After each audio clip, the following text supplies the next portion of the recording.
Here we are. Once again, episode 6-3 tonight. Pathfinder goodness. We're going to play some Pathfinder. I am excited. I haven't played Pathfinder in a week. It's time to get cracking, I think. And we got everybody with us tonight except Dizzy. She's a little bit busy tonight, so she won't be joining in. She might later. Maybe. There's a chance. We might see her. But hopefully we'll see her next week. And yes, so episode 63, Abomination Vaults. Our little cast of characters. Jesse will be playing remotely. He'll be in here shortly. We're essentially going to pick up where we left off, and that was right at the top of this arena. Kyle's going to fill us in on what happened last week, how they got to this point. But this is where they are right now, as you can see on the map. And yeah, let's do that. Kyle, or let's introduce the players. What am I doing? We're going to start off with Rachel tonight. Say hello, Rachel. Hello. Thanks. Awesome. Yeah, so I'm Rachel. Today I'm playing Althea. She is a gnome cleric. There's not much else to say about her other than, she loves stage comedy and has her own little garden. I love how we've answered these questions, and I myself am finding more and more about her. She's a little on the shy side. But her colors really come out when her allies are trying to run right out into danger. And she does not agree with that. She tries to keep everybody safe despite their actions. But I'm excited to play. There's a lot of exciting things ahead, as we can see in this giant room. That is true. Because it's never just a giant room. Never.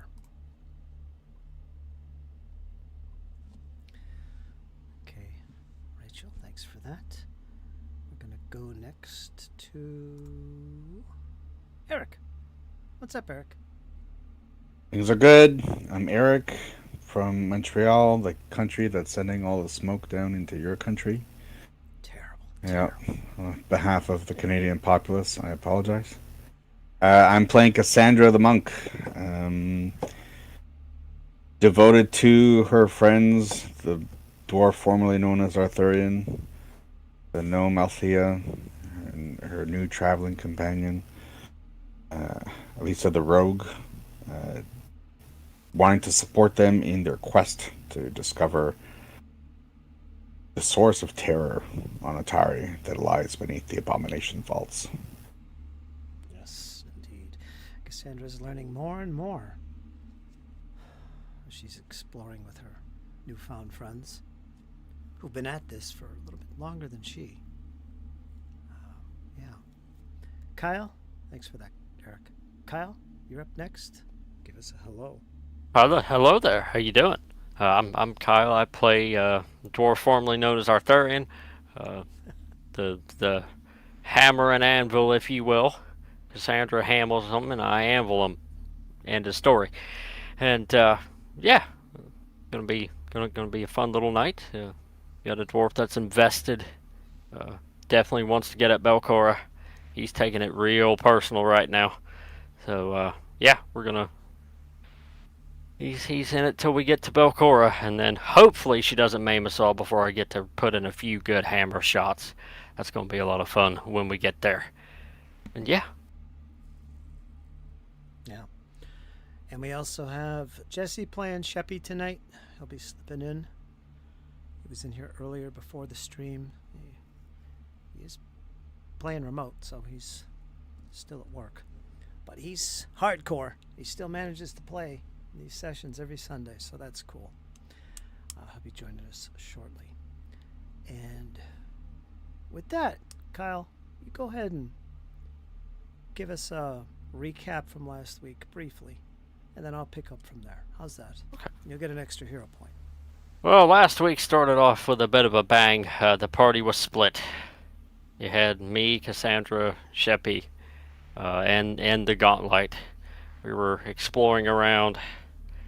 A lot of things had happened. We had found the lower level beneath this current one and managed to meet a T-Rex that was not very happy with our presence. and we'll let it be known, almost claimed the lives of the little goblin Sheppy. Damn close call on that one. But upon rejoining up at the lower levels, we noticed that a certain individual that had joined with us, Tamira, cleric NPC, had gone missing. We immediately started the search. Meanwhile, Elise and Althea were back in town. They had matters to attend to.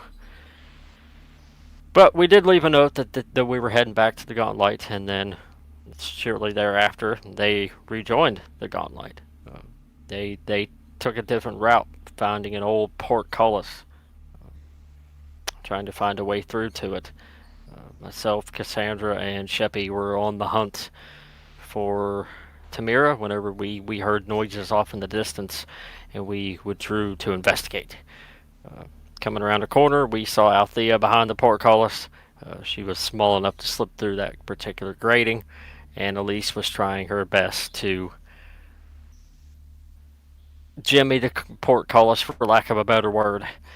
And yeah, we all sort of joined up. Althea pulled the lever, not lifted it, and lifted the portcullis, and then we all rendezvoused within. Unfortunately, it was not a peaceful rendezvous, as a spirit attacked us.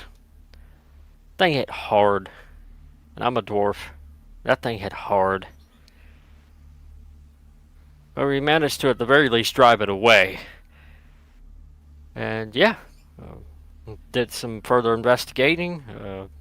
I know that myself and Cassandra, we were pretty enfeebled by the creature, and then I believe after we did some further investigating, we found some various items, and then we withdrew back to the main arena, where I believe Althea made the prudent comment of, let's go down and see what's in there. So I believe that's where we're headed next.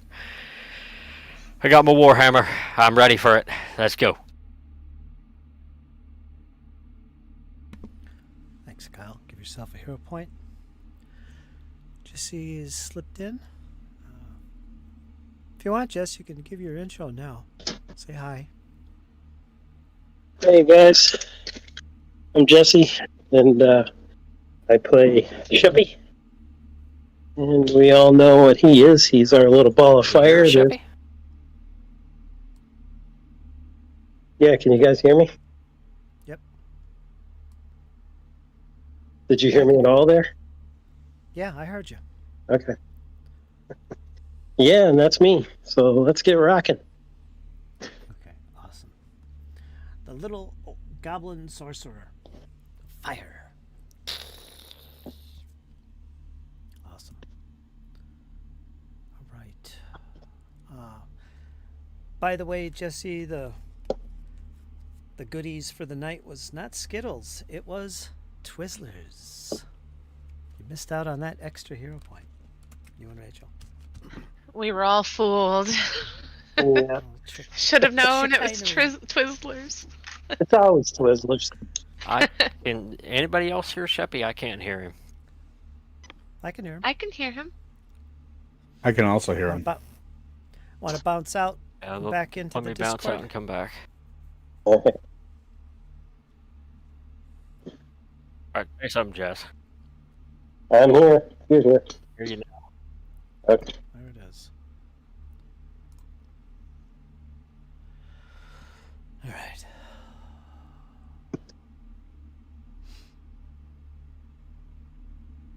Thank you. There you go, Jess. We're up and running. Yep. I got it. Welcome to the murder pit. Yep. The murder pit, perhaps.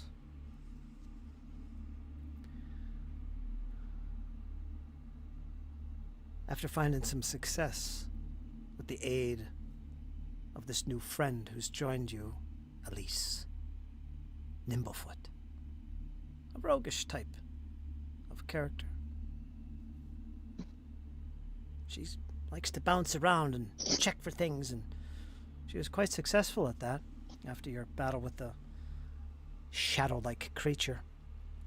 who you seemingly defeated. It ran away. Maybe it'll be back. But you explored and you made out pretty good. You found some extra gold. Jesse, your character, got 5 extra gold pieces, as well as a strange red magical hat that you identified as a hat of disguise, greater disguise. So that should come in handy for you. You claimed it. It's yours. Elise also found, I don't know if she revealed this, but she did find a book containing some useful things for her. We'll leave it at that. You pushed on into new regions you never explored. You pushed on until eventually you came to some doors, and upon peering through, you found familiar ground. The arena. Looking over the edge, 30 feet below, you see this sandy stone surface, much of it covered in shadows yet. The lights, 6 of them, stretching all along it on the north and south parts of the arena. Magical light, perhaps. They don't ever seem to go out. They seem unnatural. They glow constantly, providing this shadowy arena.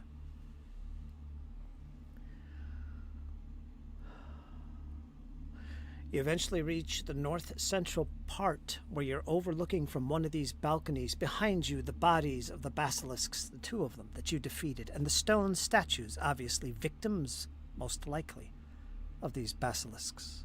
One of the bodies, the carcass, was thrown over the edge by Chapt, landing 30 feet down on the surface of the arena floor with a sickening thud.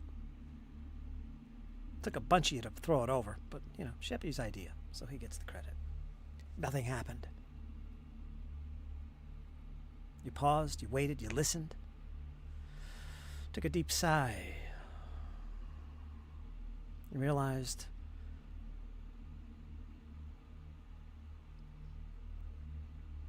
actually, I think you explored further to the south by the gong and made your way back here, which Kyle described. After that, you find yourself once again overlooking this arena. Now, to the east and west of your current position on the map, you see the torch. There are 2 sets of stairs. Now, these are enclosed. There's no railing that you can hop over or climb down from. These are enclosed, 5 foot wide, and the steps go down and seem to reach the bottom of the arena. 30 feet. So my question to you, do you want to go down one of those sets of steps, or do you have something else in mind?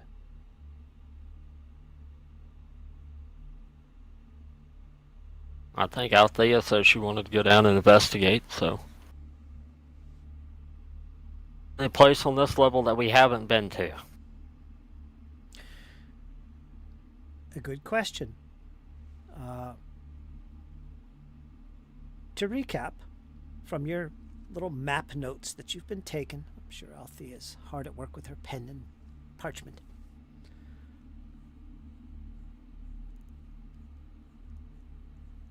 There is one particular location, not far from where you are, to the northwest, beyond the northwest wall. There was a chamber, and in that chamber, it seemed like there was 2 spirit entities that were whirling about with furniture and spoons and forks, zipping around old utensils. It's quite scary.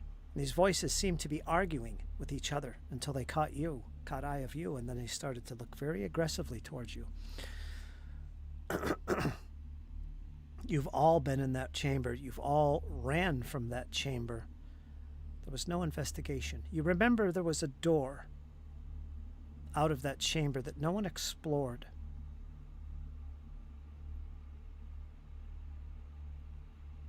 That's about it. Now you, Vigrunder, formerly known as Arthurian, you remember exploring beyond that door. Now that you look at this little map and see clearly, yes, those spirits you described I encountered as well. You went down beyond that chamber, that door.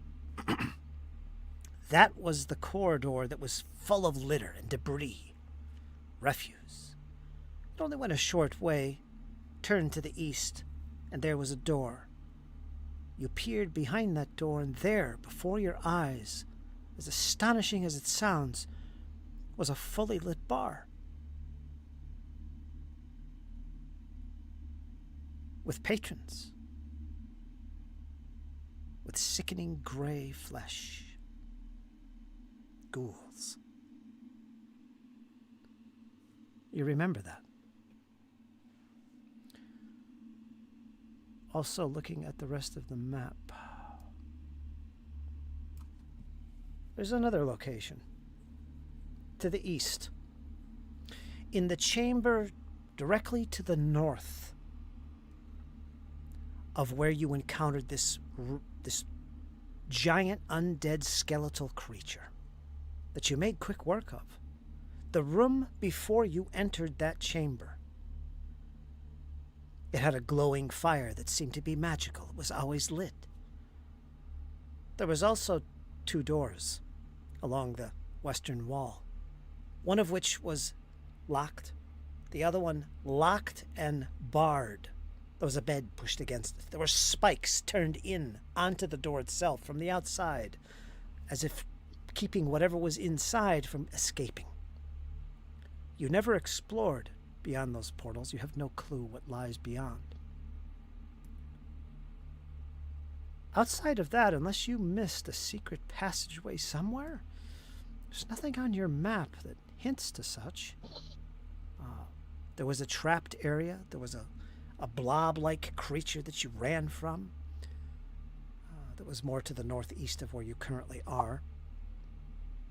But dangerous territory indeed. Otherwise, you don't see anything. You do recall some interesting tidbits as well about some of these rooms. Cassandra remembers quite well one particular chamber that was really unusual. It also housed a trap, which was quite deadly, but there was something else that she had mentioned about that chamber that struck you all as odd. And as she peered into this chamber, she noticed that all along the walls, the stone wall, it was transparent. She could literally see through the wall into the other chambers beyond. How unusual is that? Strange. And of course, this was protected by some dastardly trap as well. But you explored no further. Well, should we head there and investigate that room? See if we can bypass that trap somehow. I was thinking about maybe I have a way to get past it. Well, you do you? If we go there, maybe I can. Let's see. I think I have a spell.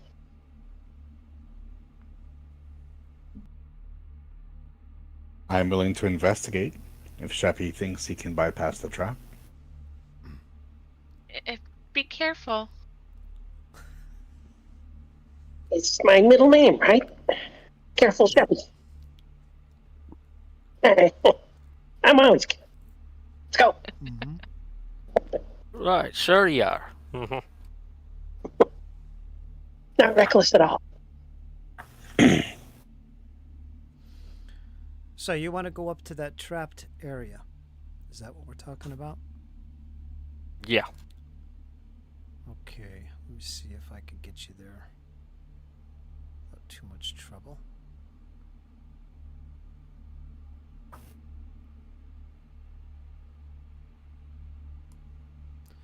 Let me see, where are we?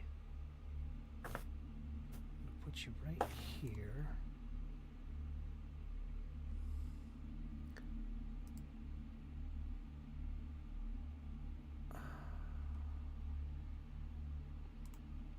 Now the light source is Althea, of course. She has that light spell and effect. So what I'll do here is I'm going to make the main torch invisible. Well, is there a button you could click to go to your another token? I'll make that.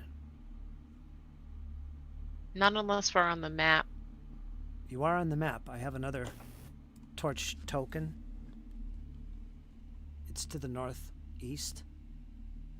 By that big room that had the big skeletal creature in it. I think I have pings on. Yeah, I do. Right there, I pinged.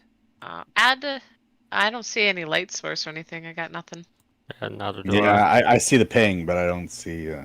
Yeah, I see the ping. Yeah. Is it invisible? It wouldn't be because the game is paused, would it? No. And you said there's a light source in there? Mm-hmm.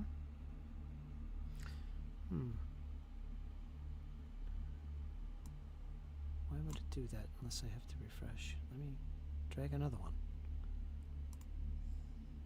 Let me drag Althea. Oh, yep, I'm here.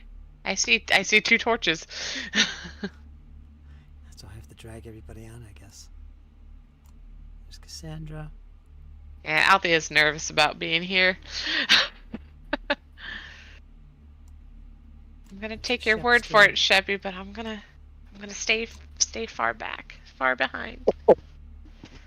No worries. We'll be safe. Sure. No sweat at all. No pressure. Okay, so let's see. To get here, it's not a long trek. All you have to do is head back to the east, up those steps where there's a door, into that big chamber where that skeletal creature was. And I'll open that door in the east that leads to that room. And then into this chamber here. Now, this is the room with the murals. Now, that door up, well, let me see, is that a secret door? Yeah, it is. That one you did find.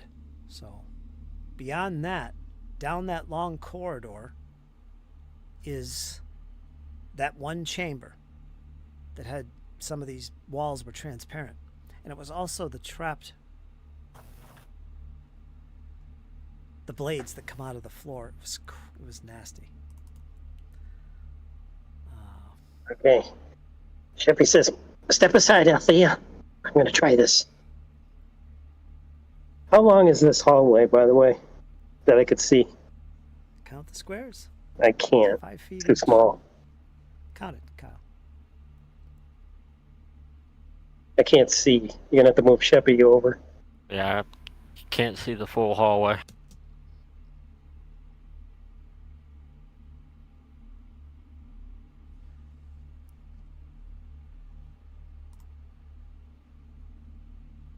You move Sheppy up now? Game's on pause. There we go. What do we got? 5, 10, 15, 20. All right. Yeah, I can easily make it.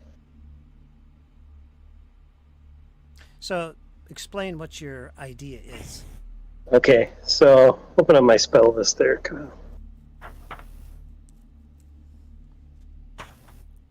Is Blazing Dive. Put it in the chat form. I'm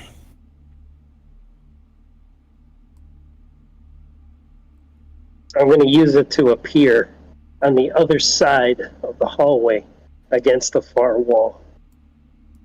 Like over there.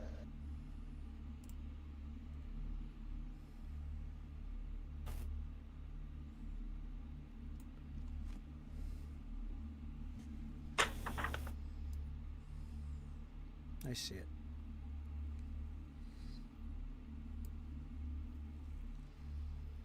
So it has to be within, well, you have to see the spot. Okay, you can see it from there. And what is the range? 60 feet? Yeah. So yeah, you could do that. And that'll take one of your Or how many? Spell slot. One spell slot. It says 2. Yeah, 2 Casting actions. time 2. 2 actions. 2 actions. Sorry, I forgot how to Pathfinder already. Just started. Wow. Sorry, I'm just gonna be AFK for a minute. All right, Eric. All right, give me a moment here. Haven't been here in a while.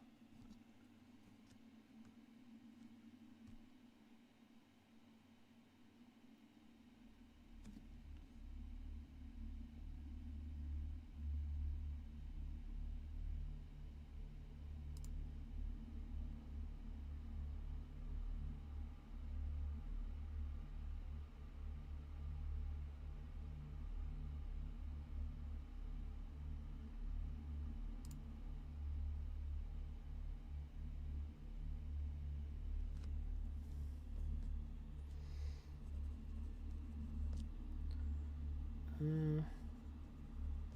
Mm. Okay.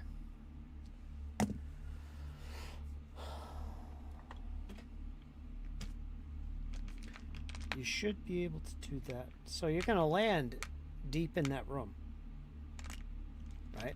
Yep.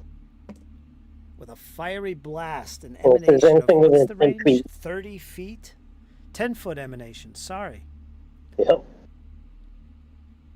So you fly 15 feet straight up into the air, or as high as you can, actually. The hallway is about 10 feet. I'll tell you what. As you move down this corridor, nothing happens. You could get as far as right here and cast that spell. Wait a minute. You mean I walked there first You and then could. cast? What I'm saying is that nothing happens when you enter the corridor.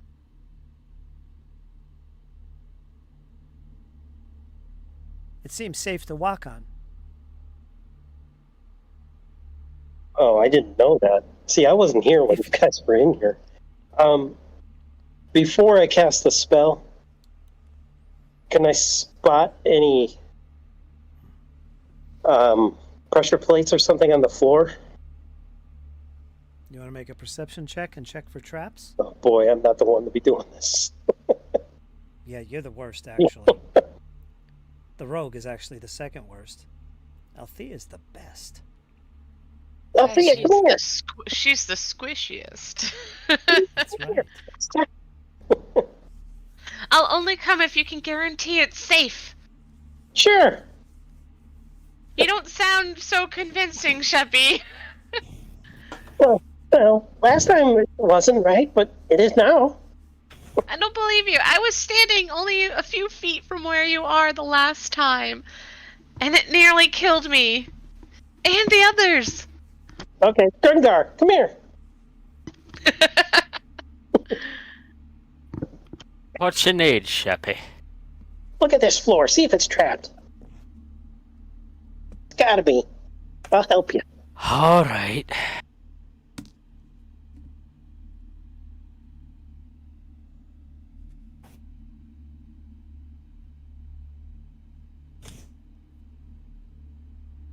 Guess we're checking for traps now, Fritz. Perception. Let's what?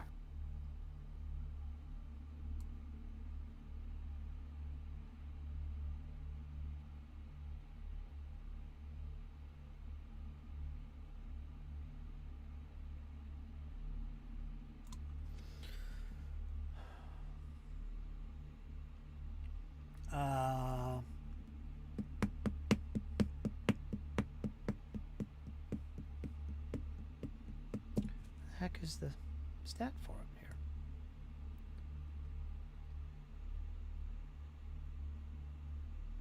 And I will hero point it if necessary. And if helping would help, I'll help him. Oh, there it is. There it is. What'd you get? Are you using the aid? Yeah. Go ahead and make a perception roll.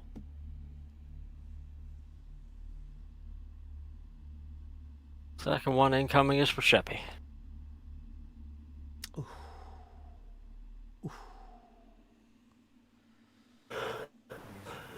Want to use a hero point, Sheppy? No. Okay. That means Vugrunder will get a penalty. Sheppy gets in the way. You can't really tell. It's over there. You don't. It's right there. You don't see.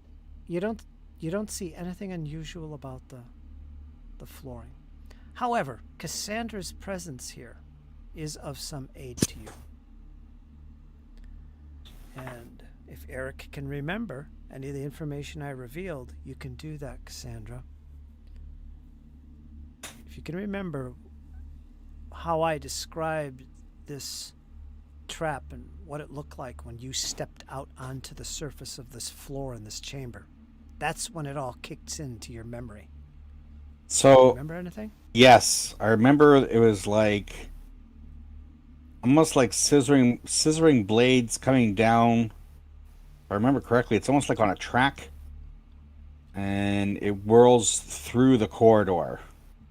I can't remember its ceiling and bottom, but that seems right to me. That's what I remember So about that trap that almost killed Sandra. It happened when you stepped into the room. That's correct. I just went in and then boom, it activated. Can I peek around the corner without going in there? Yeah, you can. I'll bring the Or token inside right here to simulate you peeking around. Yeah, it's not. And let me see. Can you see through walls? Yeah, you can. Now, if you look to the north and to the south, unless I'm mistaken here, I'll double check this. But Yeah, you're able to see. the torch isn't showing north or south. It's still showing a cone. Maybe you got to move it out one more square. I put you in the room. It could be I'm lagging or something. Mm. I'm not.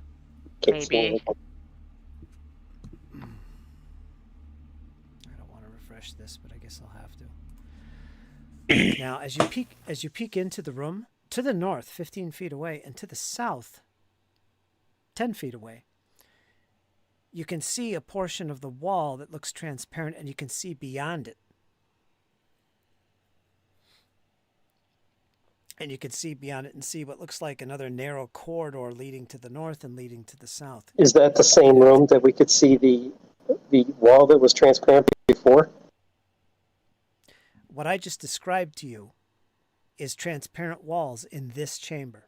That's what I was describing before. This room has transparent walls.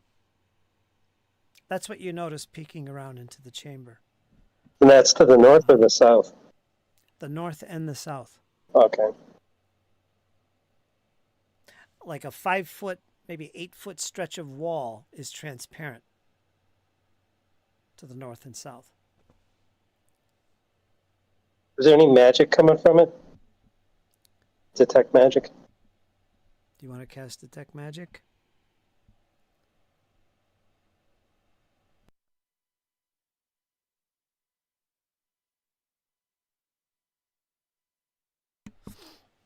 You don't sense any new magic. There's nothing else in the room. On the walls? Well, just what you see on the map. Yeah, which I can't see.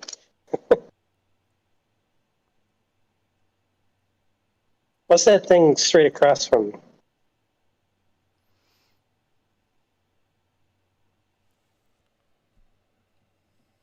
I'd have to look at the map. I'm not looking at the map right now. I had to refresh. Looks like some sort of shackle coming out the wall, Sheppy. Shackles. I think it's one of those claw things that were coming out of the floor that we've seen before. Yeah, scattered all over the place. Yeah.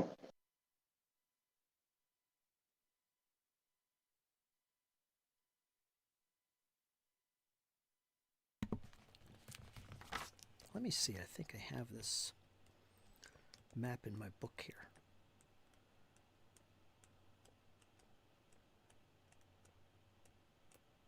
La da da. I think we're in book 2 now. Aren't we, Kyle? I think we are, yeah. Yeah, it wouldn't be in this one. Because it's still loading. I can't read it to you. I don't think this is it. Long Dream the Dead? No, I don't think so. That's 4. I'd have to open up my PDF for the second book. So yes, in this chamber, along the floor, when Cassandra first set foot in, this is what she recalls.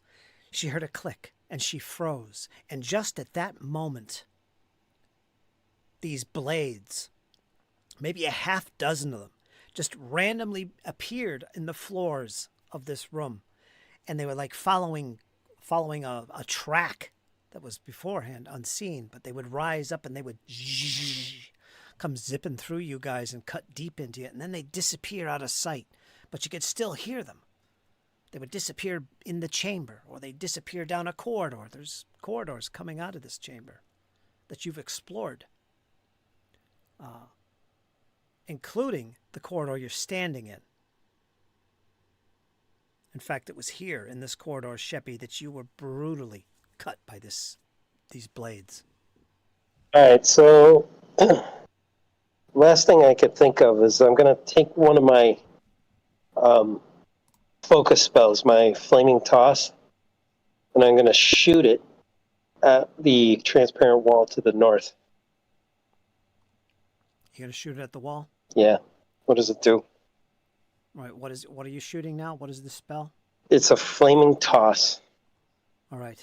Flame erupts from your hands, and you cast it at the wall without setting foot into the chamber.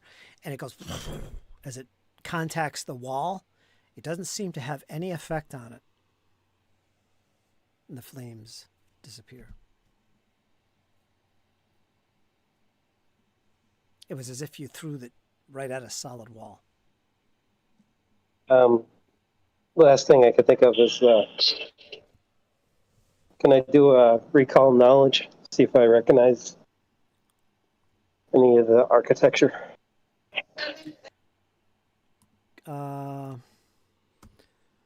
Give me what would that be? Society? Help me out here, you guys. I think it's society. It's about architecture. I mean, ideally, it would be something like lore architecture. Maybe Grimgar. That's what I was thinking. If you have a lore, you check it out. If you have a specific lore in architecture, you would want to use that. If you just want to use lore in general, which you're not skilled in, you could use that. If you want to use society, if there's something about the architecture that's very much tied to a society or a culture or a people or a history, you'd want to use society. I guess you're just looking at the design of the room. Yeah, like maybe it was used for something, like holding a monster in here or something. I don't know. All right, just give me a roll of something. I don't care what it is. Just roll. I feel like out of all the ones given, society would probably be the closest. Yeah.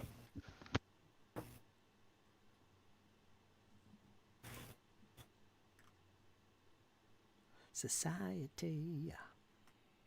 You said give me a roll and I already clicked it. So do you want me to roll a society instead, or? Yeah. Roll Or society you can help instead. me. Help me. Sheppy's trying to figure this room out. So it'll be a Tell me what you society rolled. check from both of us if I helped him? Yeah. Yeah. Just tell me what you both get.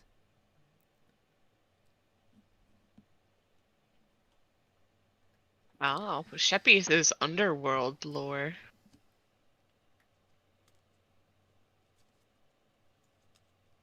I got 10, Sheppy got a 5. You guys are We have great. no clue. It's a window. Who got a 10? I did. Okay. Dwarf, you helped him out. His 5 becomes a 6. It's a failure.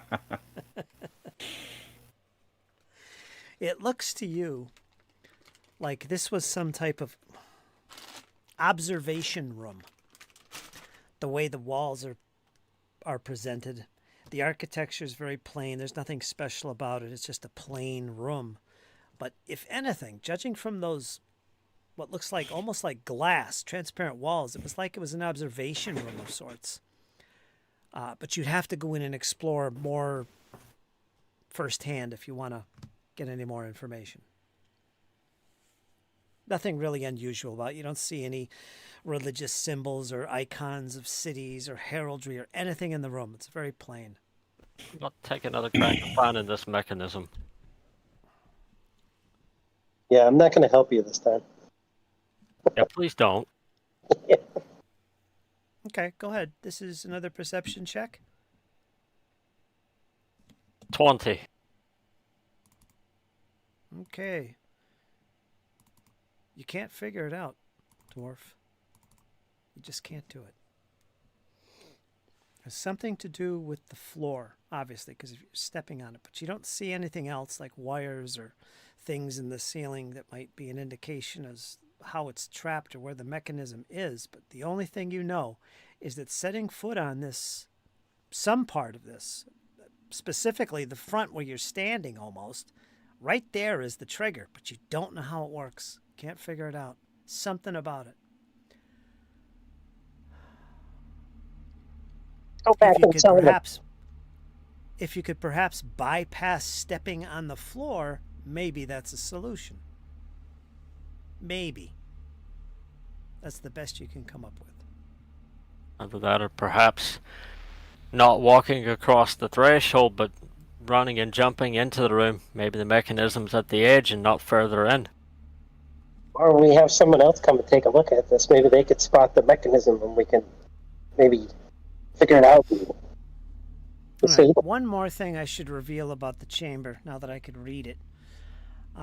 You do see bones and dismembered limbs scattered throughout this irregular chamber. Irregular branching hallway, I should say. Because there are chambers beyond. Other people who have failed the tests of this trap. Could be. I feel like this room is important. Somehow. I'll be right back. Aye, Cassandra, we need you up here. Okay. Trying to find out this mechanism thingamajigger. I'm about to start hammering. All right. Before you resort to your solution to everything. Check for traps. Hey, it works, Make a Lassie. It perception roll. works. All right. Here we go. See if you can find this damn thing. You know it's here.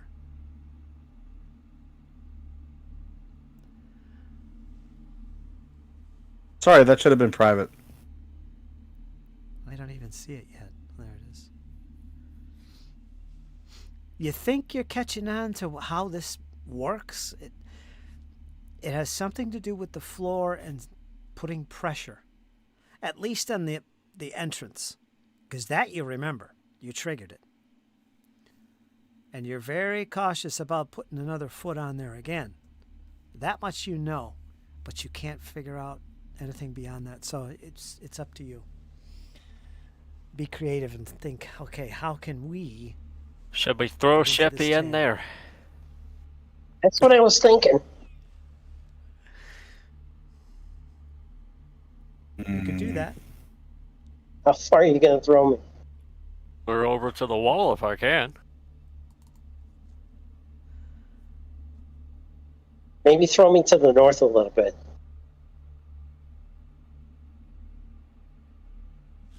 In case the floor's trapped all the way. Aye, but I can't see the whole floor being trapped. They would have to walk around it somehow. Alright. Well, jump out of the hallway if something comes out.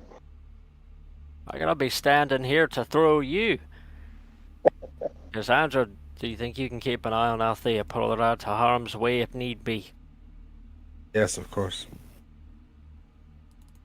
All right, Sheppy, put your arms up. Let's get this over with. All right. On 3. 1, 2. 3. Oh. Right, so I'm gonna throw him. I'm yeeting the goblin right now. Okay, where's he going? Where's the square? Trying to put him across the threshold, but further back, about as far back as I can chuck him with an athletics check.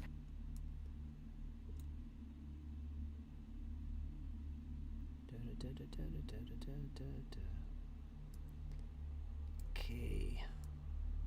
Right where that little hole is? Just one up from it. One up. I will re-roll that using a hero point.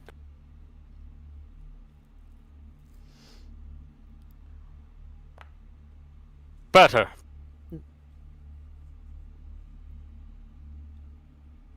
Yeah, you have no problem chucking him into the room.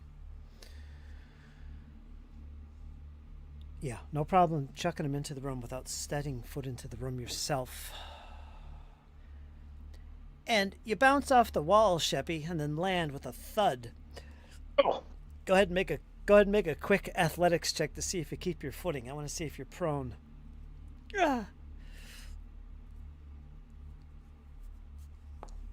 Oh yeah. 25. No problem. Parkour excellence. Like a cat. You do a little backflip as well. So you parkour off the ceiling. Perfectly. 3-point landing, baby. Barbarian's gonna turn back around and give the thumbs up to Cassandra like, I got him in there! There's She doors smiled. in here. She smiles. And as you say that to Cassandra and a smile is returned, you hear a click. Of course. You hear another click. You hear several clicks coming not only from the chamber, but also the hallway where you're standing. Well, I knew that was coming. Rising up from the floor, once again, you see these blades, and they come up far, and they go up and down, and they're zipping loud. Now, in your location...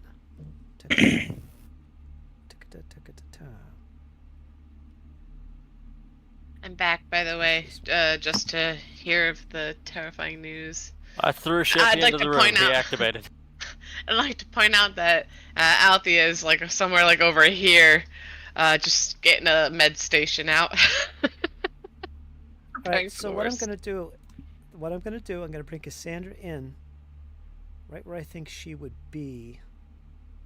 Shouldn't I be near Althea? Isn't that what Arthurian told me to do? Yeah, we Yeah, I said he thought was we were gonna be waiting out there. outside of the hallway. Yeah, it was just We me and learned our Sheppy in lesson. the hallway, because I was going to throw Sheppy, and basically I'm being the fall guy if something goes wrong. All right, I believe we have a miscommunication here. This hallway is not trapped. Okay? At the best, it's 10 foot tall, more like 8. To be able to fully see into this chamber and throw people, you're going to have to be close to the entrance into the chamber. Yep. And that's where I've been assuming you are, without setting foot in the chamber proper. Yep, that's where me and Sheppy are. That's where Sheppy is. I assume Cassandra was right behind you. She did check for traps, so she was fairly close by as well. And you did turn around to say something to her, so I'm assuming she's there. You correct me if I'm wrong, but this is what I'm visualizing, where you are right now. Right before he sitting threw back. me, Yep. he told her to go to the back. Yep. I basically sent Cassandra back, that way I'm the pincushion, so to speak. All right, go ahead and move yourself back, Cassandra, where you'd be.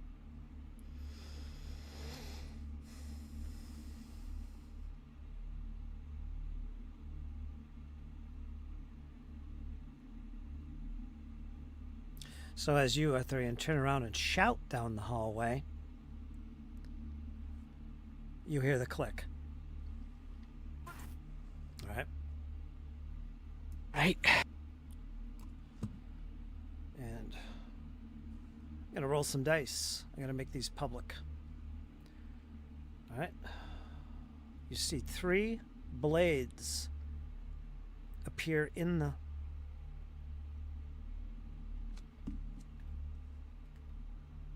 No, I'm sorry. You see 1 blade appear where you're standing, Arthurian. Just 1. It's going to make an attack as it comes towards you, attempting to cut into your legs. Yeah, that's a crit. That is a crit.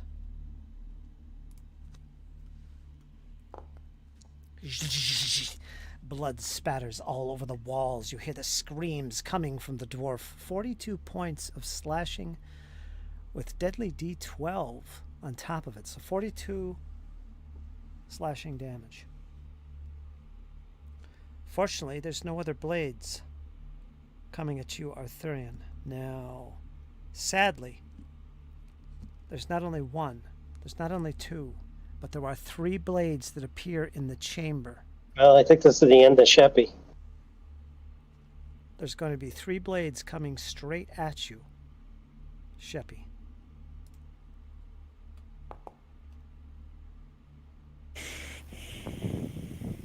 Another crit. That's a crit.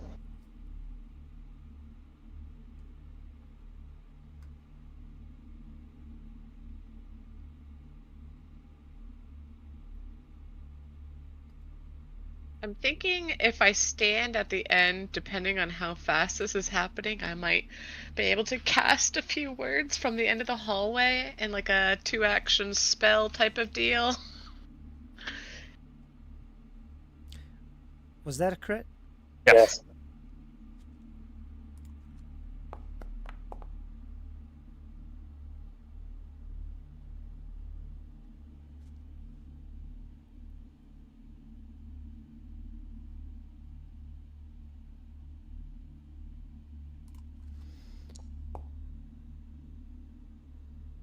I messed up the map on this. Hopefully that'll be a miss too. Nope, that's a hit. I'm going to give it a -5. Is it still with a -5? No, it's a miss. Alright, then you lucked out. I forgot the map on those first attacks. The other blades, if any,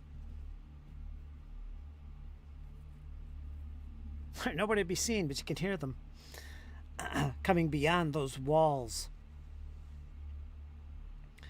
And as these sink into you, Sheppy and Vugrunder, they disappear out of sight, back into the floor from whence they came. His bright idea was to do this again.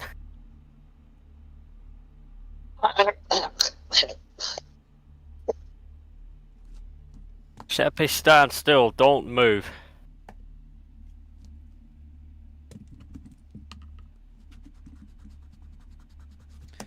And by the way, I should be rolling initiative here, so put yourself in the initiative tracker. La-da. Time for initiative. This is one of those smart trappers. Use perception.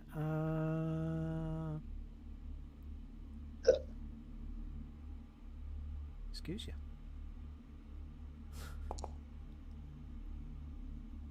Yeah, just use perception. Everybody put yourself in the tracker.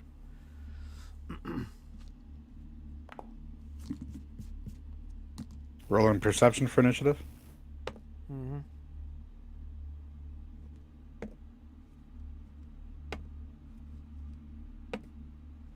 Lightning fast. Don't feel bad. I'm right there with you.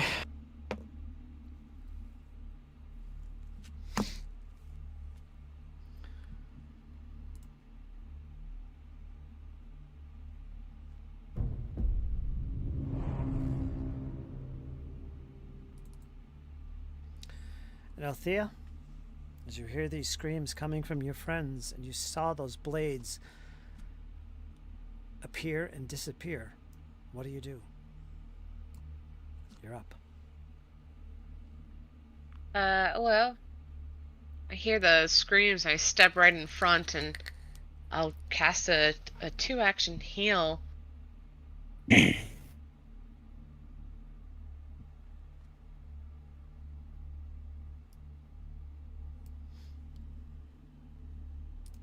You recover 43 hit points. I think that was supposed to be in, but somebody's ankles. He got me right in the knees.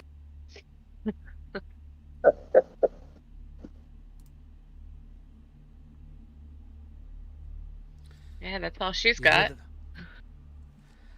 And as these words come from you and the power of Desna envelops the dwarf, you hear the clicking sounds again, and the blades once again begin to appear. Really? We didn't move. Yeah, I'm like all the way at the end. But okay. I'm sorry, Sheppy? I tried. You see two blades appear in the chamber where you're at, Sheppy. And they come zipping towards you.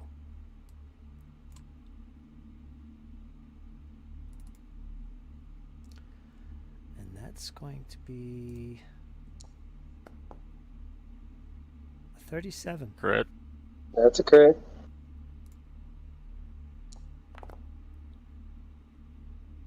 I'm down.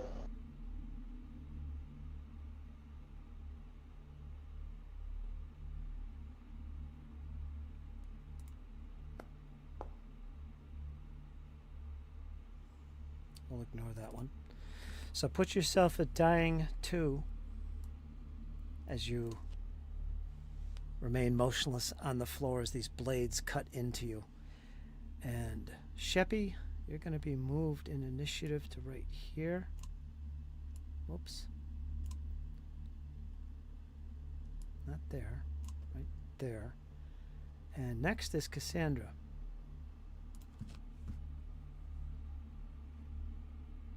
Right. The blades once again disappear from sight and sound. So are the blades going through the area where now Vigrunder is and Rachel are? Or is it just They where s- the torch is? They seem to randomly appear. Like in this case, they didn't show up where the dwarf was in this long corridor, but you saw where they did previously. But in the chamber ahead with Sheppy, they definitely appeared again. Are they all low to the ground? Yes.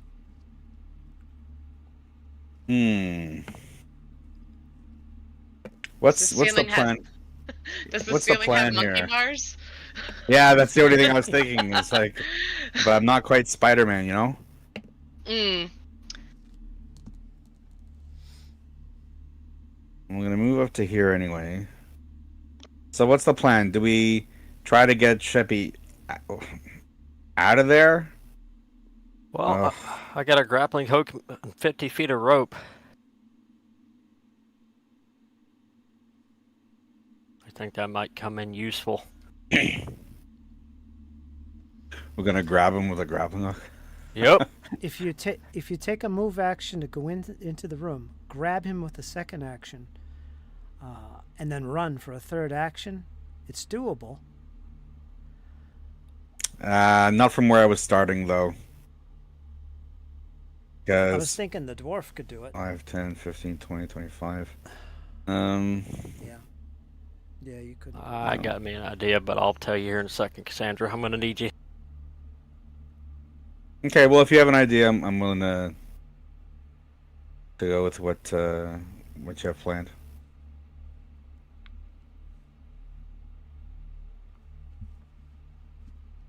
Where's my foot speed on this character sheet?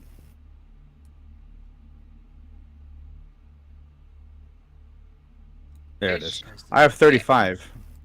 For 35 speed, I can get in there, but not. No, I only get to right where it trigger the trap. I can't do it all. So if you have a plan, Well, maybe now that you're a little closer, you can look where the trap is and then step out. And maybe that'll Didn't the help. blades go back under the floor? Mm-hmm. It disappeared out of sight. They seem to come in waves and in random locations, as far as you can tell. in this corridor and in the chamber anyway. That's where you've seen them. The chamber with Sheppy, I mean. Maybe the corridor is 25 feet. So it'd be 30 to get out from where Grunder is. Okay, well, if Ragunder has a plan, I'm willing to follow your plan, because right now I would have to wait another round to go in and grab him and come back out. Oh, You have- wait a minute. You still have 2 actions left, don't you? I do. You You got can- rope with you? Oh, wait, maybe I can. So... No, but I have to run in there with my second action, grab him with my third action, and then we're just both stuck in there. You know what I mean? Yeah, but you have rope with you, don't you? Sure, I gotta dig it out of my pack as one action. And then wrap it around me. Okay, sure. I was going to say you could also just ready an action to run. So if the blades were to hit you, that could be your trigger. You can instead use that to run out of the triggered area. That's a 2-for-1. Yeah, but economy this though, way, right? like if it wouldn't hit the square that you're on, then that's awesome and you stay, but it also guarantees you safety. I would pick the safer route here. I would. Well, I guess you are also at full health, right? But these Yeah. things like automatically crit pretty much. yeah. So Although they- you do they have a take high the- AC, so it might just be normal damage. I don't know. Be safe, Cassandra. Well, listen, Don't I'll take do. any chances. I'll do what Ragunder said. So I'll dig my rope out, and I'll tie it around his waist. And as I'm tying it around his waist, I just say, I hope you have a good idea of what you're doing, my friend. No, it's rather stupid. You're gonna pull us out if I go down to these things. Oh. Okay.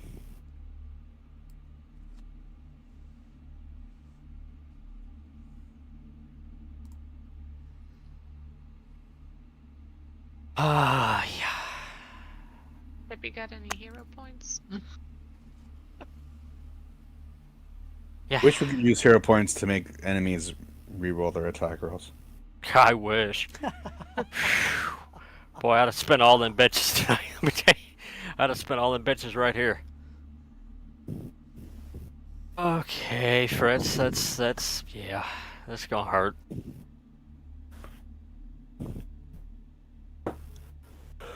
First action, I'm gonna run in and try to grab him for my second. Okay. Try to sling him, and then for my third action, I'm gonna try to book it. Disregard that. Trying to. I'll let you pick him up without no check. You're strong, he's small. So you could drag him out of there. See how far you get away. That'll be your last action. From adjacent to his square. Like, say, the center of the room. Move 5-10 feet forward, first action. Second action, grab him. Third action, count from the center of this room. 5, 10, 15, 20, 25. 25 is right there. Yeah, that's as far as you would get. Unless you got some feet or something. I don't. Okay, you got him out of the room.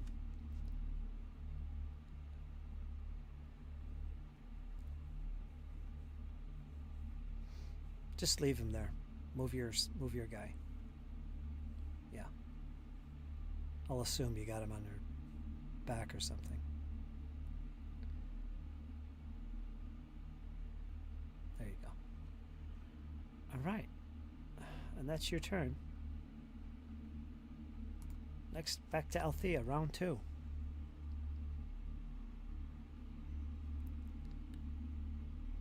Going to 2 action. Actually, you know what? Maybe I'll do. Yeah, I will cast a 3 action heal spell. 3 action? Should heal everybody. Yep. Let me check and see if there's any undead around. Yeah. Well, I don't think Never it know. cuts through walls, but Boy, it'd be Could nice sneak if it around could. corners at it would be. All right. So let me roll this healing, and this is for everybody. Everybody gets 22. including Sheppy.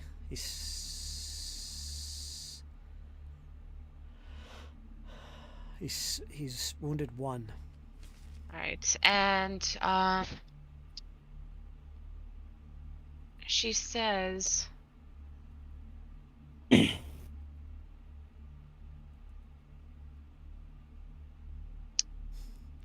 What does she say? I found my chart where I had all my corny sayings from Althea. So let's. Get the drum ready. Get the drum ready, Kyle. I roll a d6. Which one is it? The first one. Oh, she says she's healing the group, so she says, Desna, hear our prayers. Have mercy on our flesh. Let us feel no pain and heal our wounds. Yep. Yeah, I was looking at Binley's info to see if I could send him in there, and I'm like, oh, look, Althea's corny phrases. Would you look at that? I had to. Come on now. You know the bingo. I had to. I even have corny phrases for the light spell. Oh, I have some for rescue from dying. Alright, I should have used that. That's a D4. But she said what she said, and, yeah.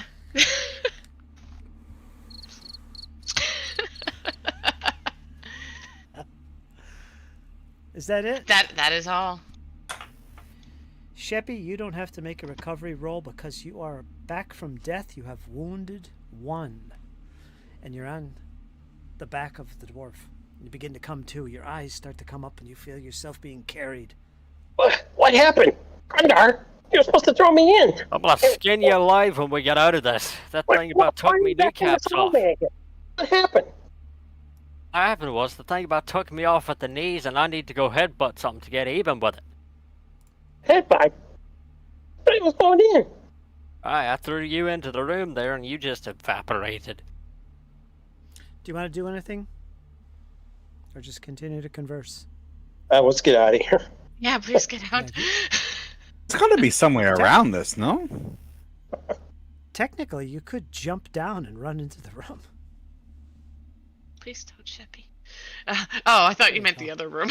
I'm like, please don't go back there. No. Sheppy, come back! Come back to us! Technically, he could, couldn't he? But I think Cassandra's onto something. That there must be something in the room itself. Are you done, Sheppy? Yeah. You hear the clicking once again.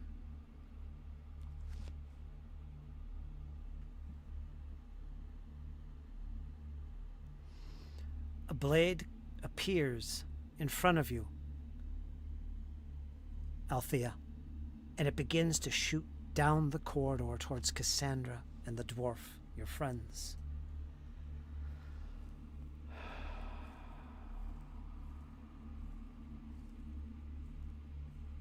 Okay, since I described it that way, you're going to be the first target. Arthurian. Well, you'll be the only target. And there's going to be an attack roll. I don't know, that little goblin would get me killed one day.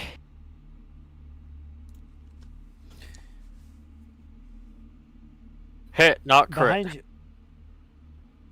Okay. Behind you, Cassandra, you don't see any of the blades appear inside the chamber. The only one you see is the one right in front of the dwarf before it goes out of sight. And you're going to take 15 points of slashing damage. It's those crits you got to watch out for. So Bites into you. we're in danger even standing here. Yeah. Yeah, like maybe Right. once it's been activated, it can shoot from any which way. Anywhere in the corridor is a prime target. Alright, then we gotta get out of here. You're up, Cassandra.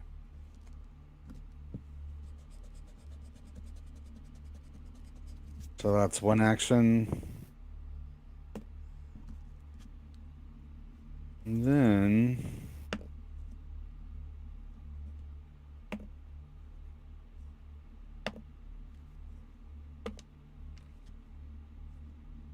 oh no, I didn't take it. Sorry, Sheppy. I thought I took battle medicine, but I didn't. Hey, well, Pathfinder with us.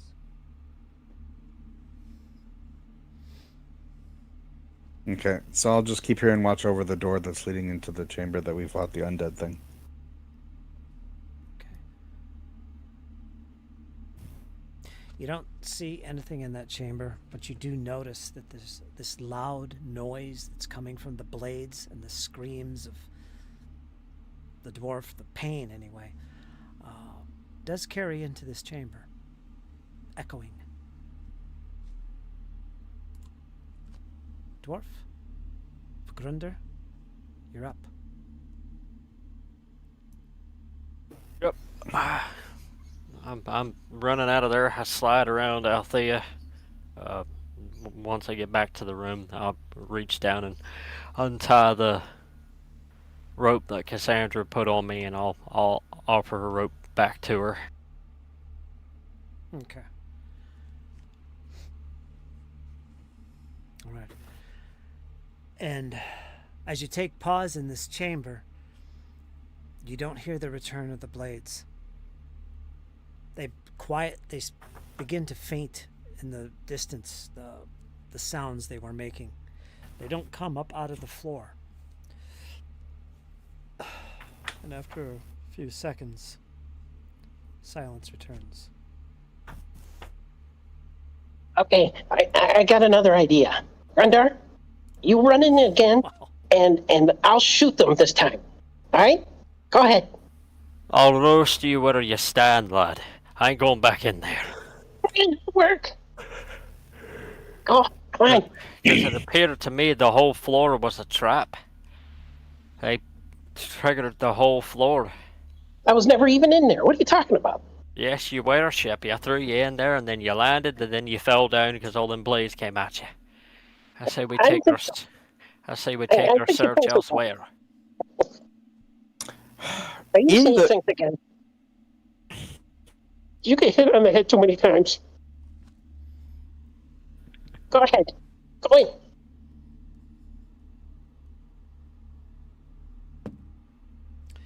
I'm just kidding. Everybody that has enfeebled, reduce it by 1. Well, fantastic. But yeah, Verg's gonna look to Cassandra. When I looked into the room, Fritz, on the walls or anything, was there like shelves or handholds that I could do sort of an Assassin's Creed parkour to get across without touching the floor? Nothing like that. That isn't to say you can't try to do something like that, but there was nothing really helpful, obviously helpful.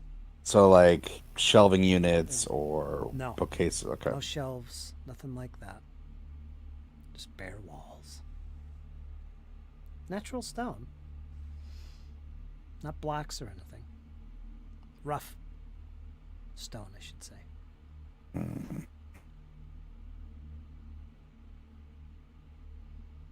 So, it seems every time you set foot in that chamber, whether it was Sheppy or it was Cassandra, something happened. Some kind of trap was turned on. And that trap, these blades would come out of the floor in the hallway, in the chamber, and possibly, you get the feel of this from what you've heard, the sounds of these blades, to the north and to the south as well. So you'd imagine there was blades coming out there as well. You can't be sure.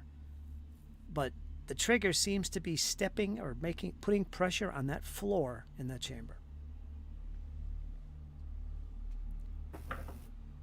How it works is beyond any of you. But you know what turns it on? I think we're stuck until we can figure out the trap. Well, not necessarily, Sheppy. There's that tavern that me and Lofter found that had the ghoul and the dark elf in there. We could go there and ask them some questions while we're ruminating on this trap, if you wish. A guess you're not going down to the arena, are you? Or there's that too. We could do that. Well, I'm not making any decisions because everybody gets killed when I make one. Including yourself. Althea slams the secret door. Never again. I'm definitely getting out of line of fire. I told you to be careful, Sheppy. So Now give this me is your a good arm. You're time- still bleeding. This is a good time to catch up on any healing. Mhm. All right, let me take a look at you, Sheppy. While you do that, I'll go over here. Get out my healer's tools as well. Just a scratch, lassie. That's what they all say until they're dying. Oh, I've no, heard like- it once before at the Dawnflower Library. I'm not gonna let it happen here. Oh no, like you look at his knee and it's cut to the bone. Wow, Like, only you can see 15. the ligaments move. That doesn't look natural. I'm sure it'll heal nicely for you and give yourself some stories to tell those at the inn, but 29 for you, Sheppy. I'm full HP now. oh, excellent. I didn't think that was going to be enough, but yes. How many 10 minutes that went by with that? 1 10-minute span. 29 points to Sheppy. Yep. Yep, and it was 15 To Vergrunder. Vergrunder. Vugrunder. Vergrunder. Vugrunder. I took I out still the call X- him a I moved Arthurian. the R. You know what? I think Althea would too. But it's a That's easier. nickname. This is what I know you as. Well, I played him for so long, it's what's natural. However you want to spin it, Kyle. Don't tell me that, I'll go crazy. You will. Almost as crazy as Sheppy's idea. Hey now. All right, so after a 10-minute respite to catch your breath, and Sheppy, that takes away your wounded condition. Anyone that did any medicine on you, you can get rid of that. Thank you. Let's move you into that chamber, I guess, through the walls. And here's where you are once again. You got that chamber that's just left, and this big open chamber. You got the teleportation circle to the east, broken tables, heads, stuffed heads in the walls, all familiar. To the north, there was that fireplace that seemed to be magically burning, and there was 2 locked doors along the western wall of that room that you never explored. That was the other area that I mentioned, according to your map. There is that. There's also that chamber on the other side of this complex. To the west, there is another chamber. It'll take some time to get there, but that chamber with the ghosts and the vortices, little funnels of little. And there's always the gong. I always wanted to hit that. Yeah, and there's always the gong. Well, seems that arena's a lot closer than anything else. And Sheppy seems dead set on hitting that bell. How shall we proceed? Boy, you guys live on the edge, don't you? Just because he's dead set on hitting the bell doesn't necessarily mean. We actually have to hit the bell. Yeah. Anyone got a slingshot and a pebble? I do, actually. Hit it from afar. That's actually a good plan. Let's all stand up at the top. Cassandra can slingshot it. And then we can watch the sand. See what comes out to play. And we could shoot it from range. And if you're trying to be sneaky about this and not alert anything else in this place, you might not want to be ringing giant alarms like that. But that's up to you. Something might be in the arena, after all. Is that a GM hint? No. It's something we would have realized too, right? Oh boy. I also roleplay your subconscious mind. You would think of these things. Little reminder. You could do what you want.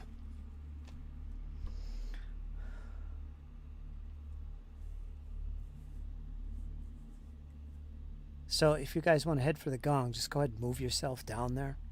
What about the room where all the objects animated to attack us? Is there anything worth investigating there, you think? That's over near that inn with the ghouls in it. Yeah. You could get there. Let me see. There's a bunch of different ways to get there. I think the quickest would be heading to the north. Boy, it's hard to imagine that's the quickest way. To the south, I think it can get there. Yeah, go towards the arena. I think that's the closest. Go up that big long hallway. Go up to the steps that have where you first entered that hallway. Climb yourself back up on that upper level. And then head east and south from there. Then it's not too far. I think that would be the quickest way. To the north, it's a little bit longer. Sounds like we're all in agreement then. We check out these ghosts. Maybe hit the gong on the way. Ah, you and that bell. I'll buy you one when we get back to Atari. It's not the same. What about the big one?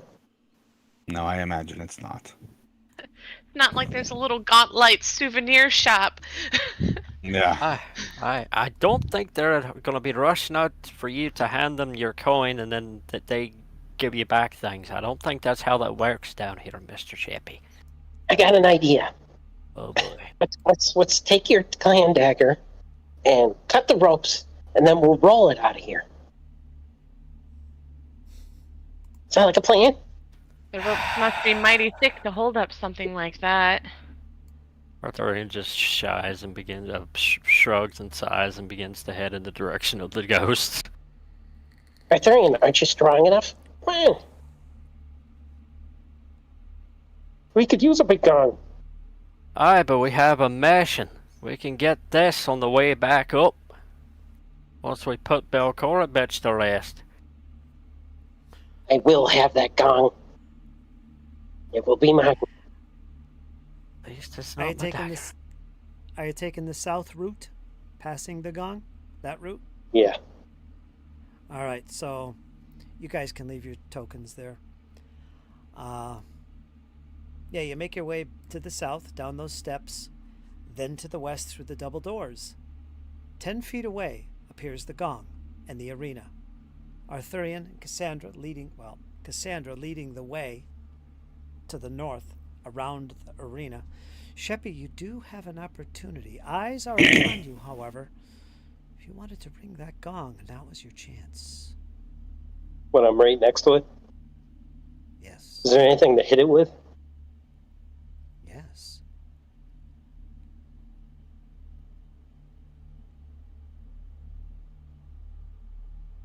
Quickly. I will try to stealthily sneak over to it and hit it with Stealth check. Stealth check. Okay.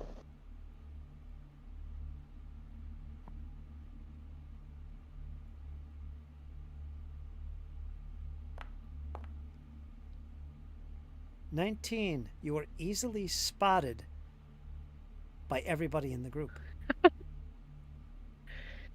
Wait, what's Shippy trying to do? I'm not doing anything. She doesn't stop him or anything. You all see him heading towards that gong. He's trying to be sneaky, but no. Arthurian sees it, but at the same time, it's kind of like Althea. He doesn't stop him. You gonna let him ring it? Okay. but I have my shield up this time because I'm ready for it. Okay, Sheppy, describe to me how you're hitting this gong. Okay, he's gonna grab whatever's on the ground there. I picture like a big stick with a wrapped with cloth on the end. You Maybe. can find some loose stones along the walls there, but no sticks. All right, grabs a stone, just starts wailing on it a couple times. All right, it's within reach, but the top part of it, it's not as loud as it could possibly be, but it is noticeably a gong. Boom. You rap on it a few rapid times, I imagine. Bung, bung, bung, bung. And it echoes throughout the chamber. Louder than you would expect it to be for such a simple rock. But you all notice this. I imagine you freeze in place and take pause as you hear this ringing sound, and then you all wait, and it begins to fall silent once again.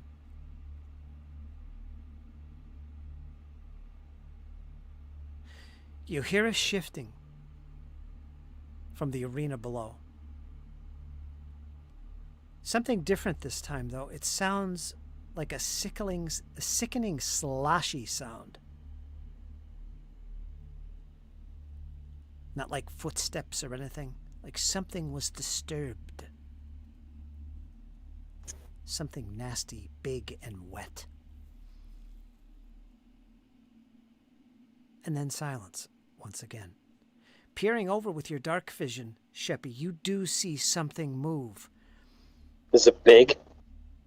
It looks very big. It looks like some type of mound that you didn't recognize at first, but now that it's moving Can I slightly, recall knowledge? See if I recognize what it is. it's going to be really hard because it's just it blends in with the floor too much. Worth the shot. But go ahead and do that. That'll be private or blind. What kind am of I check? using?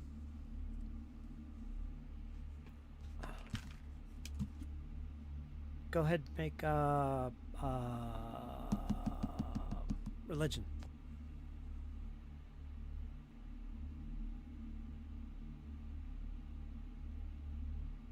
Not my cup of tea. Oof.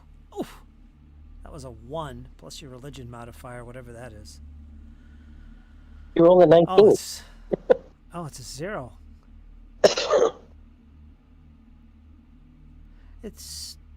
You're untrained. Yeah, 19 was your stealth check. Oh. I didn't see Yeah. it. That was worth a shot.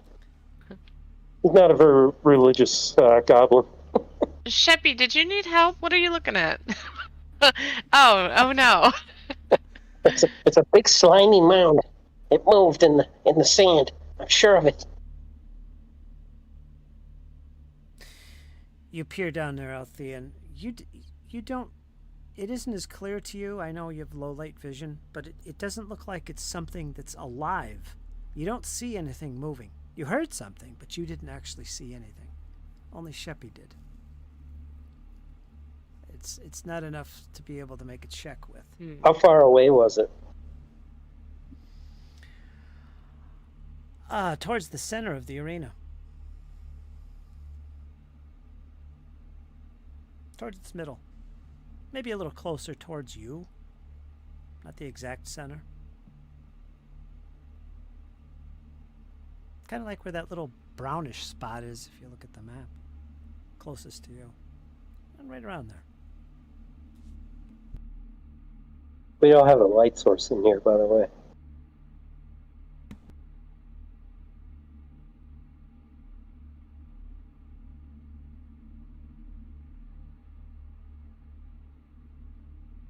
Mm.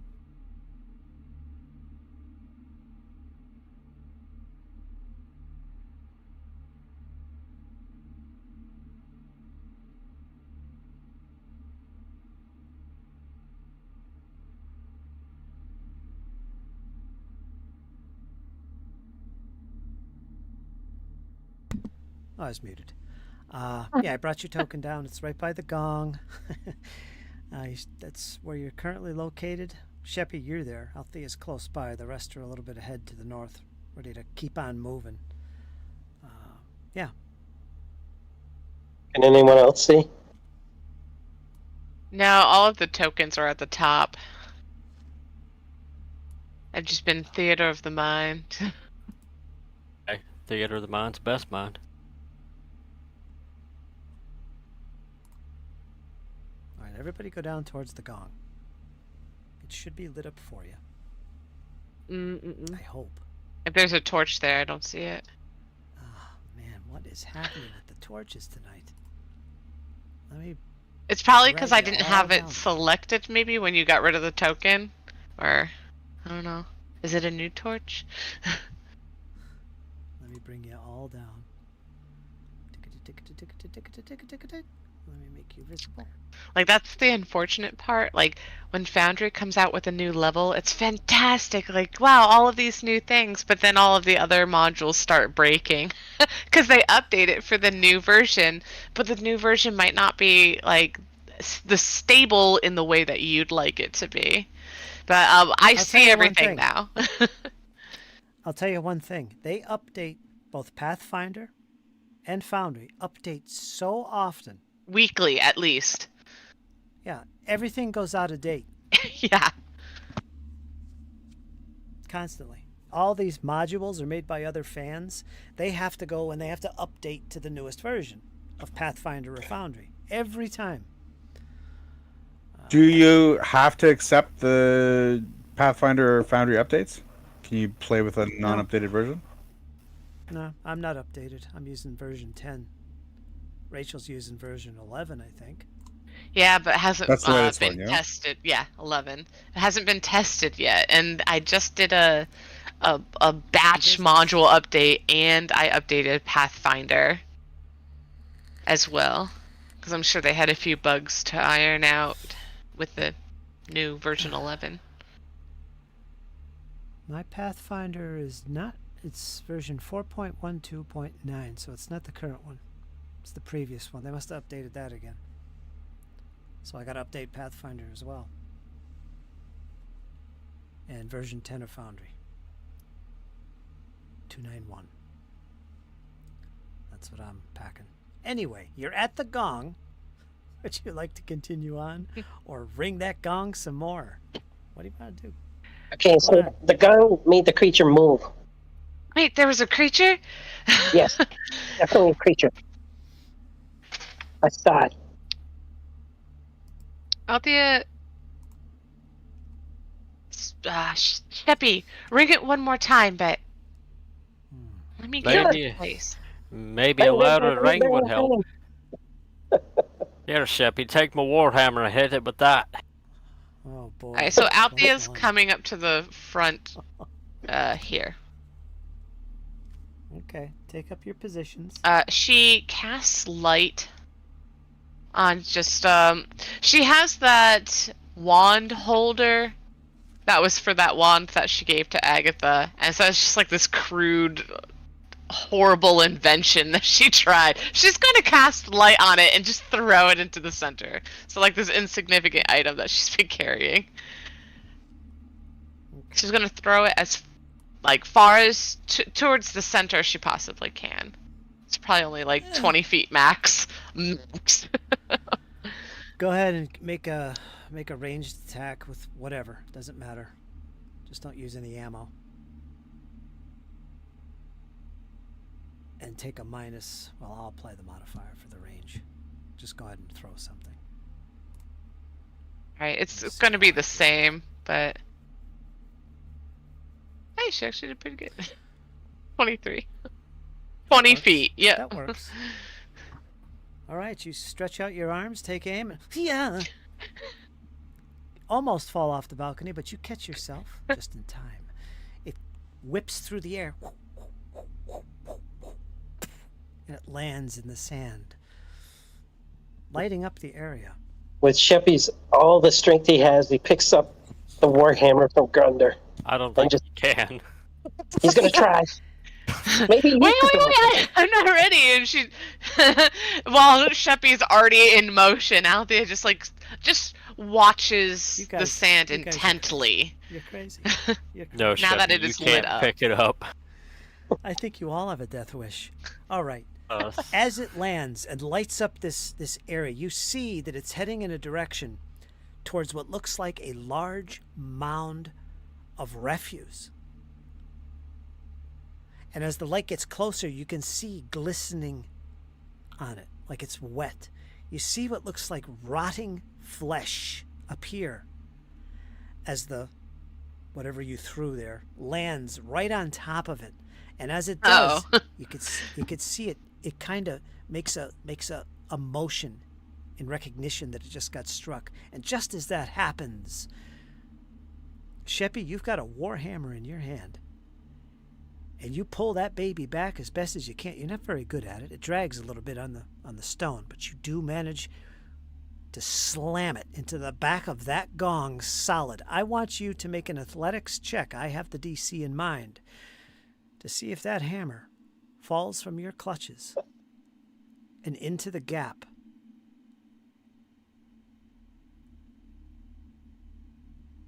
I don't think you've ever wielded a warhammer in your life. And with an 18, the hammer slips from your grasp. all right, Sheppy, go and get it. Hey, you gave it to me. But before it slips from your grasp, it does hit solid, and it rings as loud as you can imagine. Everybody reaches towards their ears, and as you do so, Arthurian, your mouth comes wide open in awe, not from the sound of an amazement of the gong, but from the fact that, looking at the goblin, his hands no longer have your precious hammer, as he turns to face you with a big grin on his face. Whoops. And this sound vibrates through this entire arena. And as your eyes look back towards the blabula in the arena, lit up quite well at this point, it is huge. It is monstrous huge. And it begins to move. It begins to shake. And slowly, it begins to move towards the gong.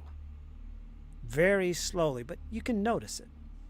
Nothing to be afraid of at this stage, but it is moving like as if it's attracted to the gong for some reason. Or maybe the hammer that it's about to consume. Oh, there went Mirthbreaker. That's going to call for another die roll. Maybe I'm going to change what I need to roll for this because that was pretty loud. I think the entire place is alerted to your presence. Something is amiss. But I'm going to roll dice here. Okay. And as it's still ringing in the air, many seconds later, and this creature is slowly moving, again, maybe a couple feet. What do you do?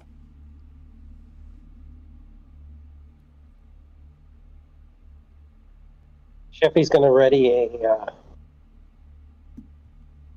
searing light spell. Okay, you're going to ready a spell. Got a trigger for that? If it attacks Okay, if the creature attacks you. anyone. Anyone. Okay, anybody else? As you all pause and stare. I'm going to hide and, if possible, take cover. There's plenty of shadows. All right. I don't know how high the lip here goes, the railing, so Prone. go prone. Well, I do get quite a bit of AC bonus on that by doing that, but yeah, All right. definitely going to hide. Go ahead and make a stealth. Go ahead and make a stealth check. Here you are. Now, as Althea does this, Cassandra I'll do the same. and Vugrunder, you see this creature. You look at the situation. The hammer has been lost. Any hope of surprise or secrecy has been spent. as warriors, you know this now. The creature itself, if it is a creature, doesn't look to be a threat. It doesn't seem to be attacking, or it's very slowly coming towards you, but it's a good 40 plus 50, not including height, away from you. You have time to make up your mind and do something here. What would you like to do?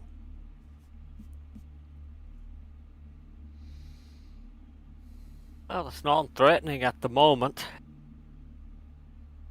So we'll just observe it. I say we take a look, see what it does. And then Sheppy's going down over the hill there to get my warhammer back. What you talking about? Throw him, 5 You gold can't throw 'em pieces that was, down Sheppy. there. No throw way. him down. It's up to you. 5 gold pieces that was, lad. Well, I just Cassandra found my will chance. hide in the shadows to observe what the creature does. I'm going to Alright. move to the other side of the gong and observe from there. I'll just buy you a new one, right? Boy, you guys, I'm telling you. Like you're gonna buy me a gun. Cassandra, you take a look behind you, you see Althea. She puts her back against the wall, and she remains motionless, but it's so obvious. There's light on her and everything. Her feet are lit up. Oh So no, now my you're just- light is on the top of the creature's head right now. Remember? Yeah, that's what you keep telling yourself, but you're still totally within view. And Althea, as you look over and notice that Cassandra sees you clearly, she disappears into the shadows like a ninja. You can't see her. Where'd you go, Cassandra? Don't leave us. Not at this time. Yeah, you can't see her. She's totally hidden.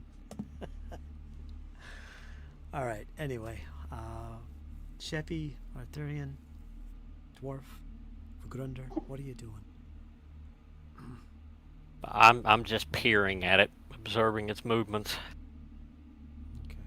Cassandra's gone. You can't see her. She must have ran away. I think she got more courage than that in her. She's here somewhere. You got a 33, Eric. Nice. Natural 20. So you're out of sight completely. Awesome. Perfect. Terrific. All right, so the hammer is at 30 feet below you. You just stared at this creature, which is now motionless. Those doors behind you, are they closed? Would you have closed them? I was last at the door, so yes. Especially once I saw what Sheppy was going to do. Okay.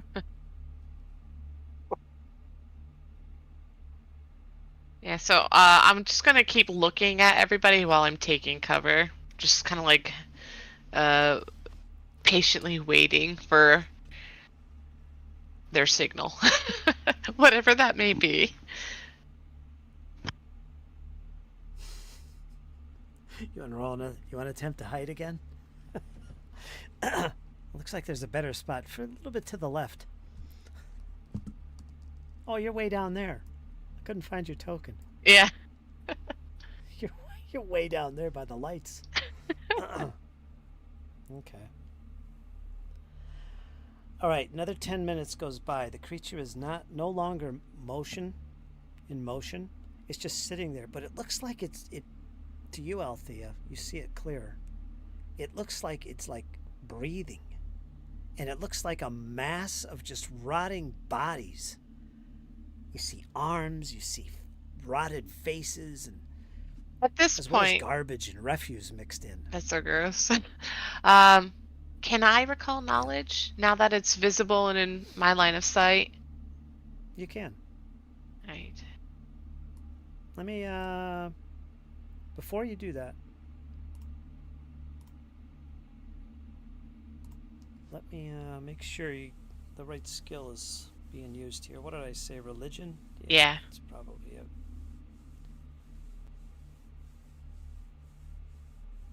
If you want to use religion, you probably will. Go ahead and use that. I most certainly will. Alright, I sent it your way.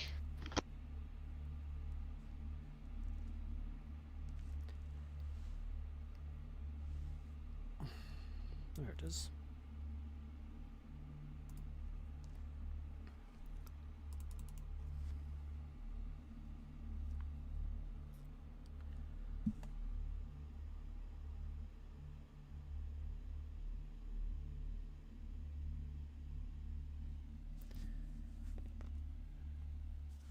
Although you're not familiar with creatures of this type, undead type creatures, which this is, you have heard or maybe read about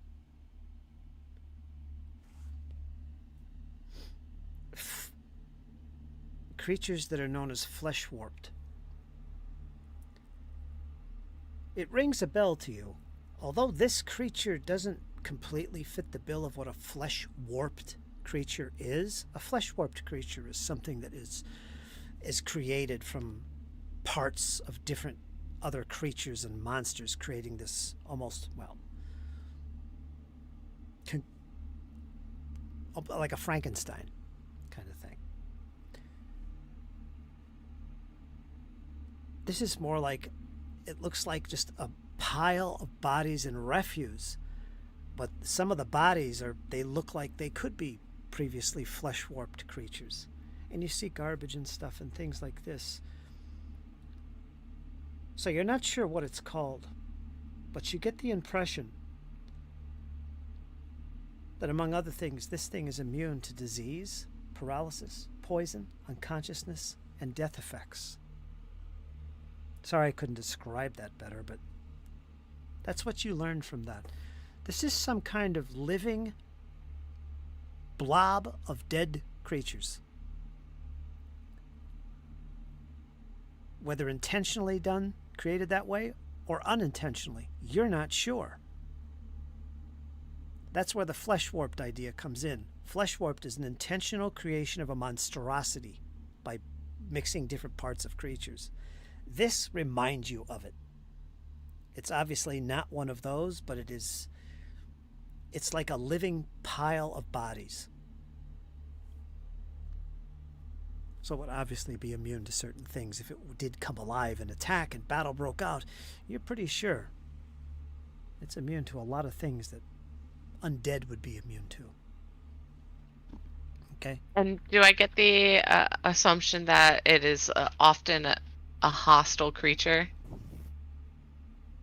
Most definitely. Okay. I think it was pretty clear, but I had to ask. Fire zombie. Let me just go down there and talk to it, guys. We'll be okay. I can be very persuading. Okay, Althea, go ahead. I'm glad you have my back, you as- Chapt.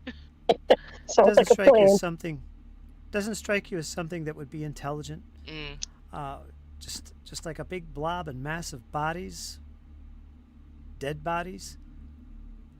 Now, if you want to continue using recall knowledge, you can do so. Again, the DC gets higher, but you can learn more about the creature. Unless you fail. So far, it's got your head scratching. There might be more to this, so that's up to you. So as you do that, you're going to have to tell your friends that somehow. What are the rest of you doing? For Grunder, what's on your mind about your hammer? Sheppy just dropped it. Yeah, and he gonna go get that pitch too. It's 30 feet down. You could fix a rope and drop down. Sheppy's gonna do it. Don't put me on the ground. I'll get it. Sure, why not? I'll hook a rope to Sheppy's waist and send him down to get the hammer. I'll hold on to it properly this time.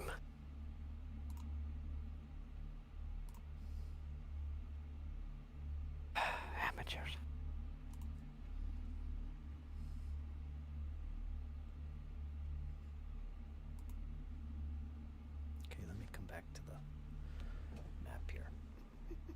So you're going to fasten a rope onto the gong or on the railing. You could do it on the railing probably, and it's at least 30 feet down to the floor. So if you got enough rope to do that, I got 50 you feet of can rope. do that. 50 feet of rope. That's going to take some time. A few minutes to do. You drop it down, no problem. It reaches the bottom. Sheppy, if you want to hustle down there, it is a climb check. It's a good distance, 30 feet, but I'll have you make a climb check to descend the distance. That'll be athletics. If you want to do that, go ahead and give me one check.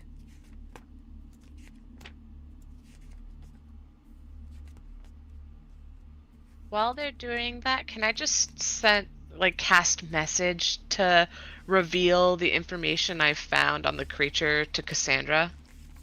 Good thinking. Yep. Oh wait, never mind. I can't find Cassandra. I have to be able to see her, and I don't know where she is. That's right, she is. You need to see your target to use message? Yeah. Okay. Well, she'll send it to Sheppy since he's being tied, not the one tying, right? Yes, he's being tied. I'm about to use him as a pogo stick. So while you're doing that, he looks a little distracted because it's like I'm whispering in his ear. Be careful, Sheppy. I don't think this is like anything we've encountered before. Go ahead and make your first athletics check. The DC is 15. 19 on his first. You move up, down, across, safely down, about 5 feet for every 20 feet of your land speed. What's your land speed? 25? So you move 5 feet down. That's a lot of checks. Go ahead and give me another one. You need a critical success to really get down.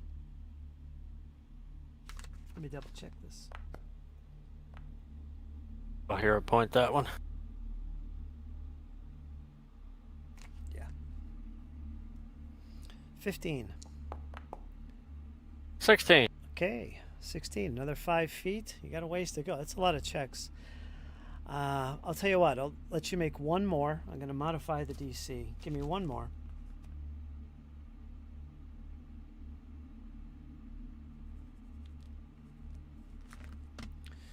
13. You're probably going to want to hero point that if you can. He's out of hero points. All right.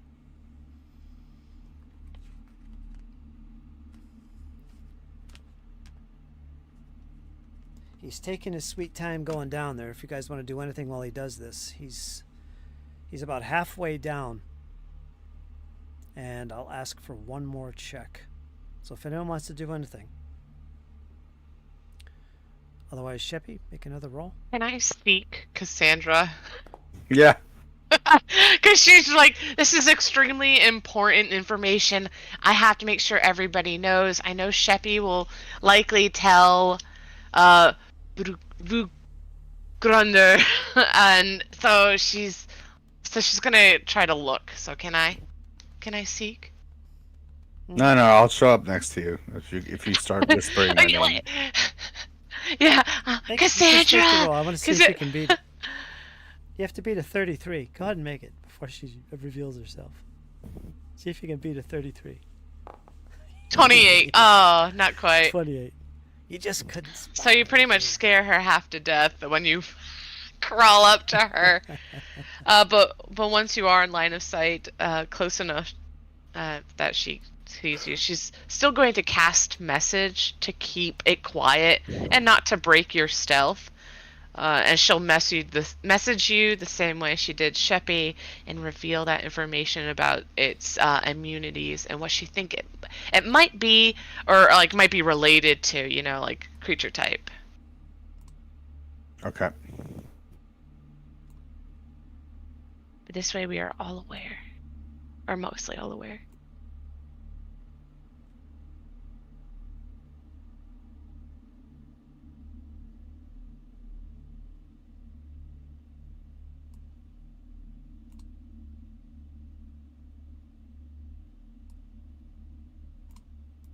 Okay, let's wait to see what happens with Sheppy.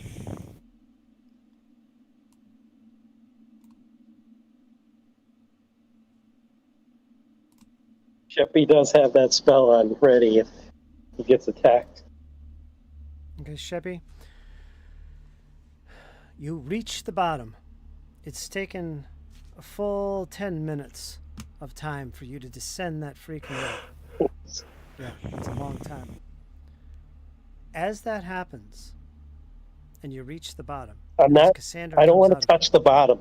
I just want to reach down and grab it. I don't want to touch the sand.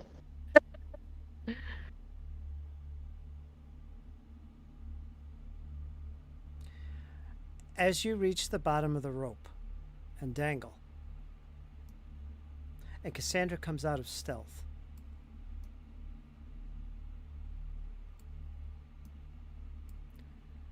Arthurian, make a perception roll.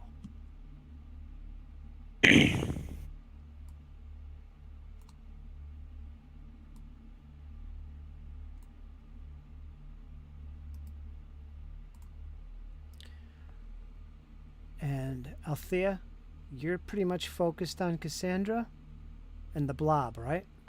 Yep, and just taking cover in general. Now that Cassandra's already been up to date or caught up to speed with the creature's stats, I suppose. Right. And let me see. Let's see. Dwarf 10. Okay. Arthurian, you hear behind you one of the doors slowly creaking open, like something is sneaking the door open slowly. And as you turn around to look,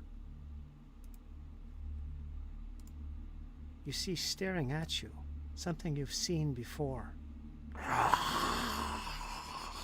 It appears at the door and rushes forward.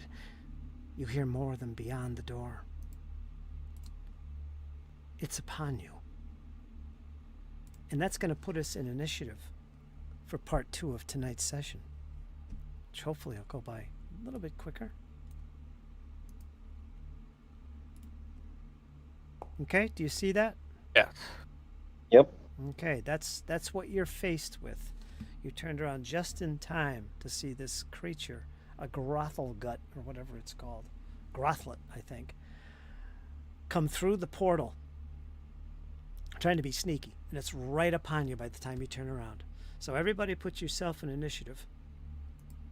I'm like way ahead of you. As soon as you mentioned it, I'm like, bam, in there. Does Cassandra roll stealth? She rolls stealth. That's a brand new roll. It has nothing to do with your stealth. You're just going to roll stealth for your initiative. Well, you're not stealthing right now, are you? Just go ahead and roll stealth. I'll let you do that. She kind of revealed herself. Should have stayed in hiding. Let's see. La da da da da da da. And good. Let's begin that. Okay. Now, Thea, you're going to be up first, but before we do that, let's take a 5-minute break, because I need one at least. And yeah, we'll go to an intermission. Okay? Right. Sounds good. Sounds good. Alrighty. Awesome. I knew Sheppy ringing that damn bell was going to be trouble. Yeah, I think we all did. We'll be right back, folks. But you let me do it.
Alright, folks, here we are. Once again, part 2, episode 6-3.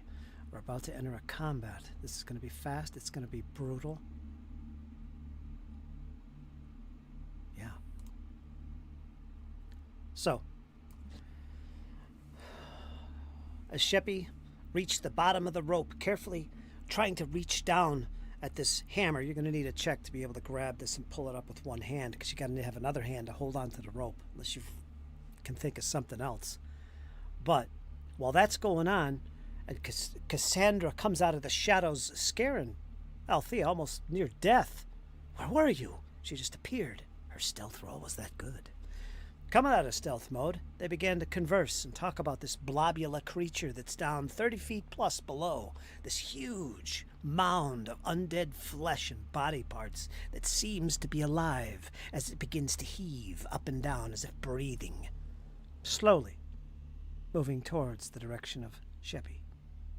Just then, the dwarf, looking down at the goblin. Careful, Sheppy, get it! It's right there within reach! He hears something behind him. A door begins to creak open. A door that was a mere 5 feet behind him. The door they had entered through. And as he turned about, he saw these ghastly eyes looking straight at him.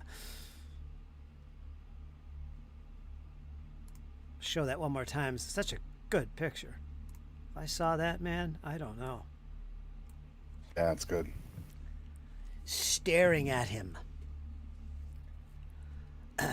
This is kind of like a flesh-warped creature, okay? Kind of like that. But that's what he's squaring off with, and there seems to be more behind him. This is a double door behind you, by the way. So you don't know how many of them there might be, but they definitely make an appearance, and they're moving towards you, Arthurian. We're about to go into round 1. Althea, you are first up. Now, you probably hear some noises coming. I don't know if you could see clearly. Maybe you can. I can But- definitely see the one that's just peeked out of the door there. Okay. You could spot that and react to it then. What do you do?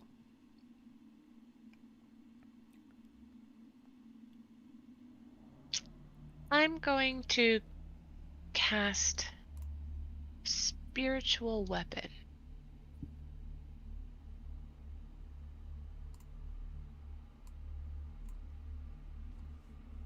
And it manifests as my deity's weapon, which is a star knife.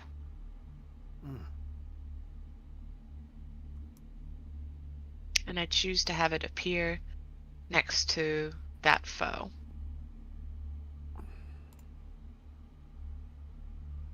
What's this? Here's an old sword.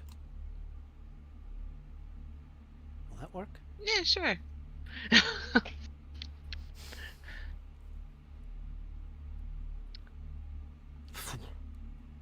appears. It looks surprised.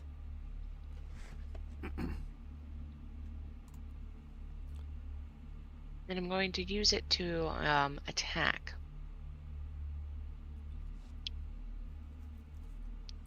Let me just read that last little paragraph here. Yeah, take your time. That's a lot of text.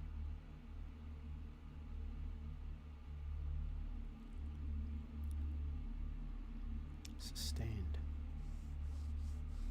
Oh, this is the lollipop thing.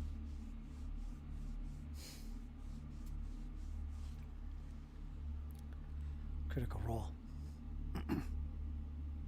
Different game. Yeah. Remember she was always Yeah. creating the spiritual weapon? You know, Big the lollipop? lollipop. Yeah. That's hilarious.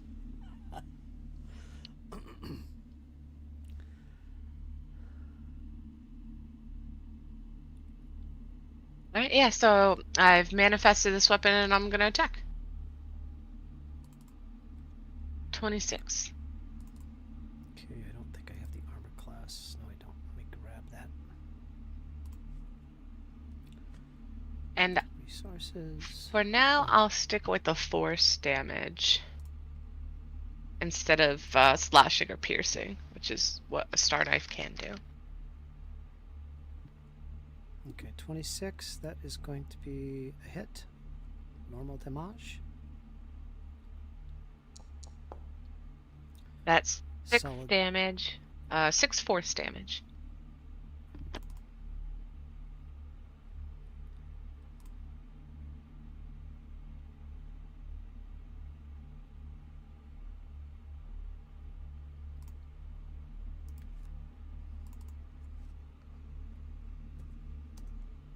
Okay.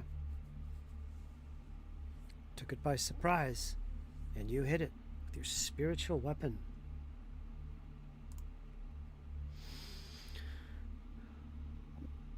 And that is all I can do on my turn.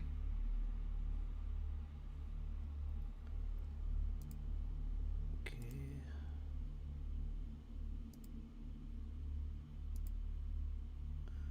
What am I missing here?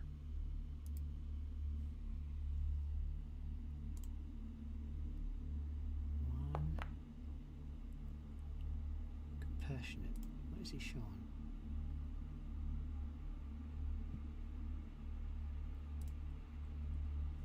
One, two.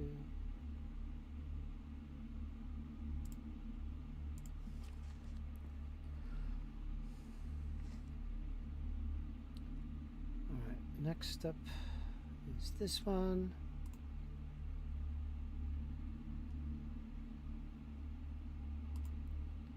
Okay. Now, Arthurian, you have the old attack of opportunity. Do indeed.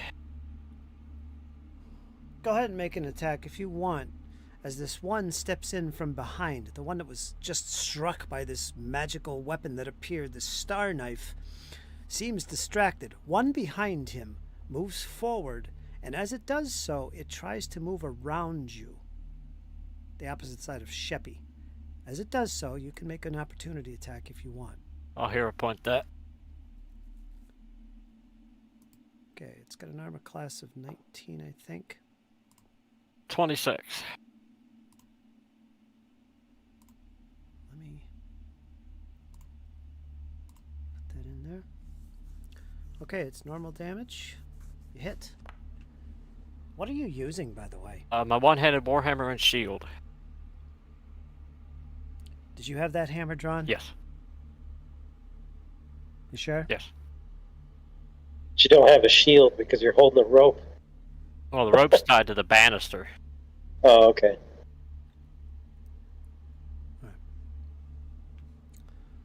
Okay. Better hope that's a stout gotta- banister, Sheppy. Doesn't have to be that strong. I'm not that heavy. Well, he made it to the bottom. All right, so an 11, that's not gonna... Is that the damage? 11 bludgeoning damage. Okay.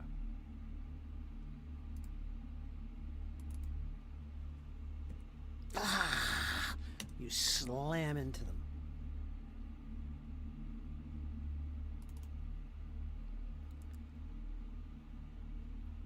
Oops.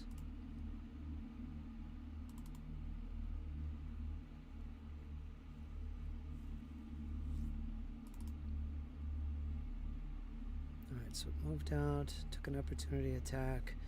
Now it's going to lash at you with a claw.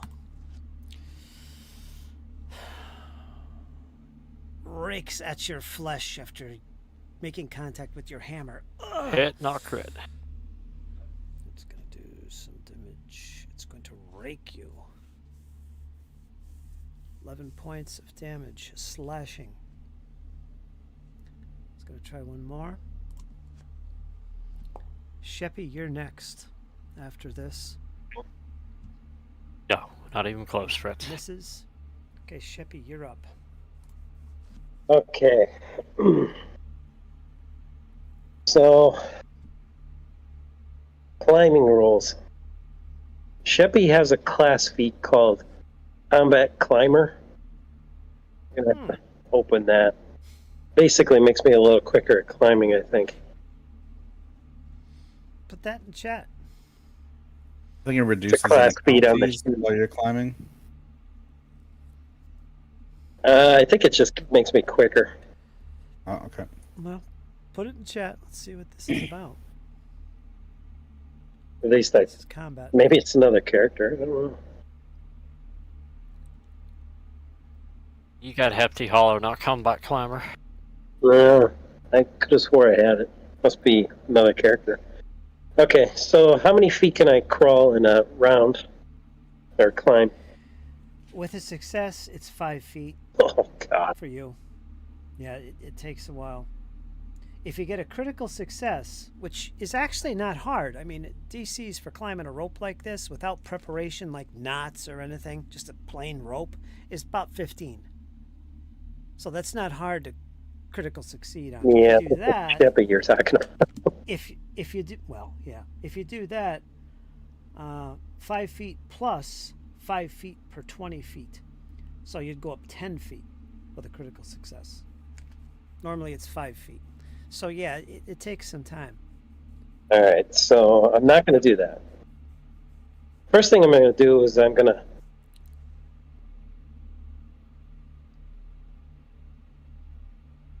grab the warhammer. All right, So let's see if I'm successful with that. I'll let you grab it. You can grab it. So I have it.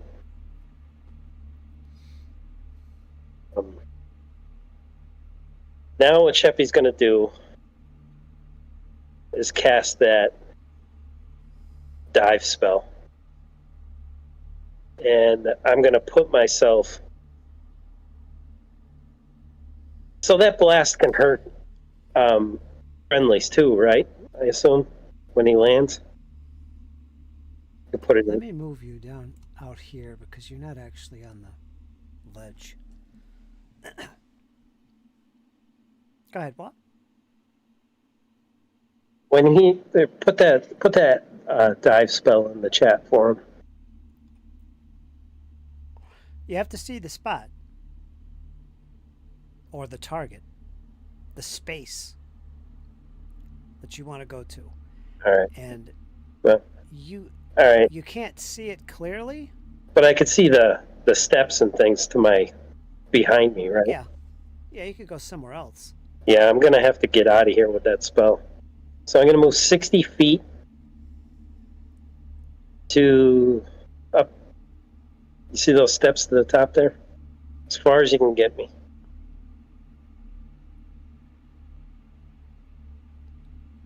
That looks I'll good. let you see it. I'll let you see the edges from down below. It's 30 feet up in the air. You're not going to see way beyond. All right, you'll let me get up railing. there on the edge? That's I'll fine. let, I'll let you get to the edge. You could see the edge. Anywhere along the edge that's within 60 feet.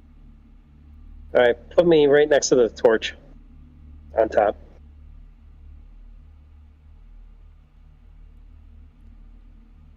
30 plus, I don't know, another 30? What would the Oh, angle you height be on that? Fritz will probably have to move him because it's out of my movement range with a regular move. Yeah, you'll have to move him, Fritz.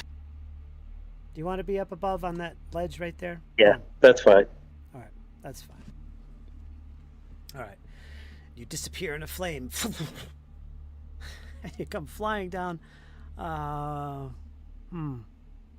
high up do you go with this? Only 15 feet. Was that Yeah, 30? you can't get. Yeah, that's 30. You Okay. wouldn't- You can't get up there. That's fine. I'll just move up the steps then. The steps have a they're blocked by a portcullis. I think it's a portcullis or a door. I think it's a portcullis. If it's a portcullis, you could see through it. Let me double check it. Boy, you get so complicated. I think it's a portcullis. I'll let you see through that. You have dark vision. Put you on the stairs then? Yeah, put him on the stairs. Yeah, right there. Just let me double check and make sure it's a portcullis. If the stupid sheet will open for me.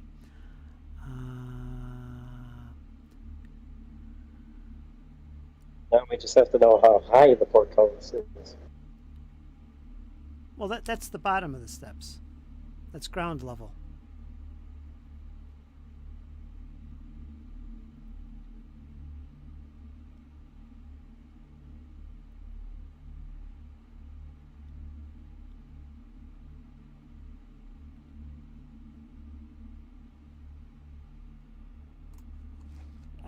I have to look it up. I can't find it. All right. Yeah, if that's a portcullis, I'll assume it is. You can see beyond it. You could do your spell. It's ground level, so you disappear.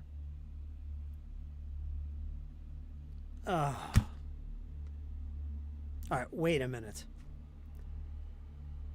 Verbal and somatic. You have to have at least one hand free to cast this spell. I'll let you put the I'll let you put the hammer in your belt, okay? That would technically take in, I don't know how many actions we're at. Just you do it. Boom, you're there. You appear, okay? But that's the end of your turn. Next, go to one of these creatures. Which one? This one. Yes, the one right next to you, Arthurian, doesn't have to move. He can strike instead. He's going to reach at you with a claw. You've encountered these beasts before, defeated them soundly. A 17. Miss. He strikes again. Let me see, does he speak Miss. a language you can understand? He speaks Undercommon. I will happily cuss him out. Do you speak Undercommon? Do indeed. Hellfire, little thing, you will die. Nope, failed miserably. Next creature.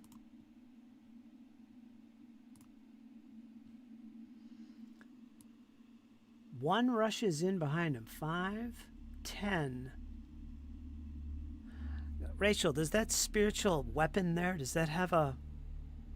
Can I move through that? You can technically be on the same space as it. And you can move through it. Alright. Let me see, Arthurian, I think you have your attack of opportunity if you want to take it on this creature. It's trying to flank you.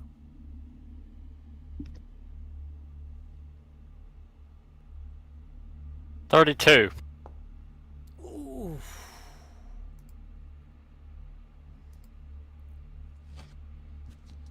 That's critical. Which also means it's knocked prone. Ooh. And takes 14 points of bludgeoning damage.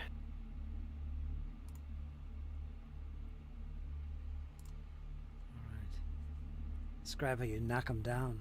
As the creature tries to move, it no more than moves past Althea's star knife, and hearing the rebuttal of the creature, Arthurian just chimes back in Undercommon, "Not today, you slimy bastards!" and just whaps him. Swings the warhammer around, catching the creature right in the face, knocks it down. And he looks back to the original creature. "You're next, lad." And as you impact up near its face, it has a sickening sound, like as if you were hitting a mushy giant slug. And as you do, it spins around where its belly comes up into the air, and it does a full 360. Yeah, completely around, and lands on its back, squirming. So excellent job. So yeah, that was his move. He got critted. He's gonna take an action to stand up because he doesn't want to attack prone. You I don't just have used your- my attack of opportunity. I can't knock him down again. No.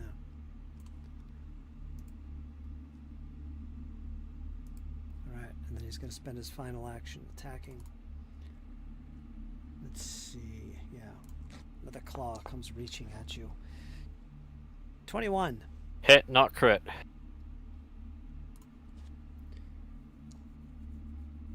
14. Oh, that's the same damage it took.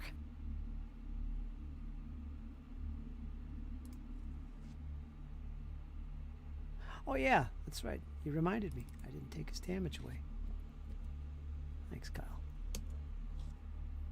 It's an even trade there, I figure. Yep. You're up next, Cassandra.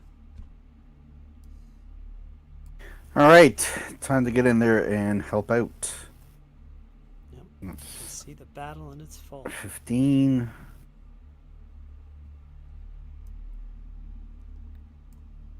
It's one action. What time is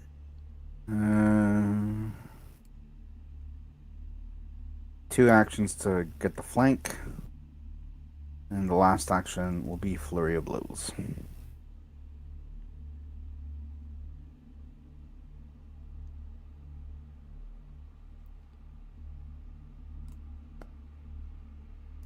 $31. Oh, and yeah, baby.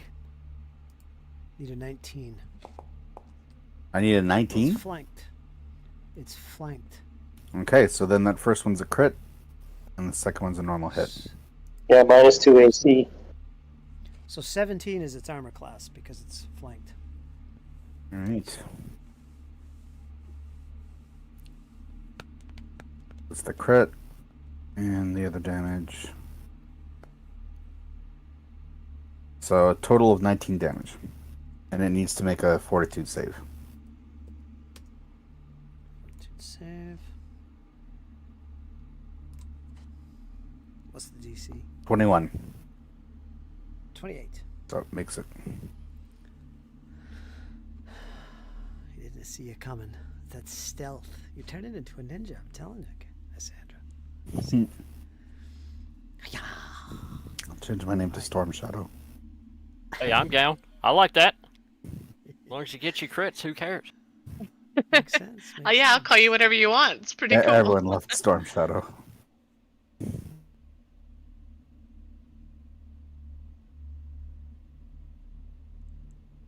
You're up next, Begrunder. Attack the one between me and Cassandra. 30. Okay. It's a crit. 8 points of bludgeoning damage, and it is knocked down. Minus 8 bludgeoning. It's given the old proneroni. It slips on its own slime. We'll give it one more. And I'll hero point that. Okay. Class is 17. Yeah, get used to those hero points. 29. 29. Crit again. 18 bludgeoning, and if it wasn't knocked down, it is now. You described for everyone how you slammed this thing into oblivion. You killed it. It's dead. As Cassandra does a flurry of blows, and then she comes up behind it, sort of beating and hitting at it. You just see Arthurian just give a swift, vicious uppercut. It cracks him right on the jaw. You especially, Cassandra, unfortunately, you get the viscera. It splatters. As this vicious uppercut just erupts as the creature falls prone. Arthurian follows up with one more hammer strike to the face, and away it goes. As you do this, the body literally explodes from the impact. Everybody within 30 feet of that creature needs to make a fortitude save. The DC is 19. I'll comfortably sit over here. 20. Are you far enough away? 30 feet? I'm 50 feet. Good. Critical success. Critical success. Did anyone fail?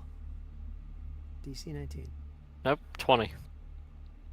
Okay, you're all good. No problem. So you're all good. Darn it. Alright, so he's dead. It's called Deadly Demise. As he just bursts into all this slime and mucus and disgusting, toxic acid. That kind of thing. The opposite of what you'd expect from a slug. I mean, come on. Acid? Just throw salt on it. Hey, rub it in there. And then for my last action, I'm going to raise shield, and that's it. Okay, raise your shield on your token. And we're going to go to round 2. This is 2? Yeah. Guess it's round 2.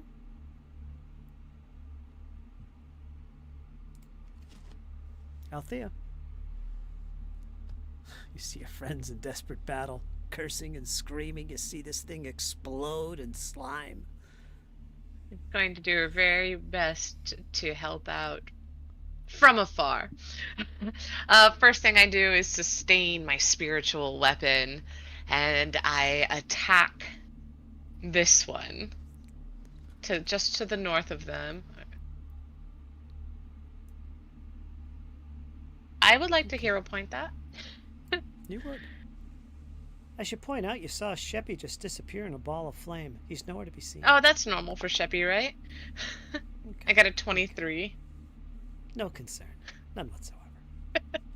Ball of flame? Yeah, that's Sheppy's usual tricks. He backfired his fireball. Oh no. The rope is on fire. Oh gosh. There goes Arthurian's rope. He lost his hammer. Now he lost his rope. Never ends. And by the way, his knife is gone. His little dagger. We're going to get some hands on that one. Yeah. That'd be perfect. 23. You needed a 19. All right, then I get that damage out. Damage. Damage. Oh, come on. 5. 5. And we'll do 5 slashing. This one up here? Yeah, this one. Yeah, right there. I'm like, what? I don't even see up there. -5. There it is. Boom. All right, and Okay. with my third and final action, I'm going to use this sword, or my star knife, once more on the same creature with the multi-attack penalty. Oof, not quite. 14. Nope. That's it for me. Sheppy, you appear just where you envisioned you would be, perfectly. Miraculously. Yeah, this is a weird situation because where you're transporting to, because it's like an enclosed room. You were outside of that room and materialized under its roof, kind of. Because there is a roof on this set of stairs. But that's okay. You could see the spot. You know, the way the spell is described, it's like, you know, you appear here and then shoot down. Just, I don't know. It's all good. You're up. You're muted. Muted. Jesse. Shepster. Oh, sorry about that. So you didn't hear a word I said. Go ahead. All right. I'm going to make my way up the steps as far as I can.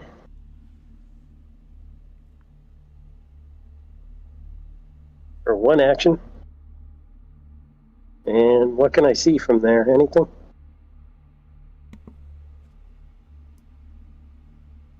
Can I see that one right there?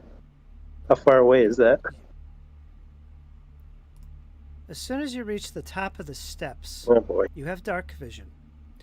As you look up to the north, past the statues, you see movement coming in your direction. That's where you see it. What is that? It's exactly what you're probably thinking. All right, I got to get out of here. I'm going to move towards the group.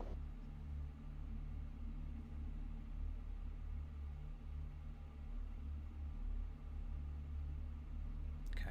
Spending all 3 just moving, Sheppy. You got it.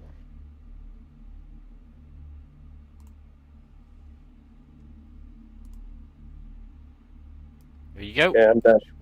Thank you. This one right here.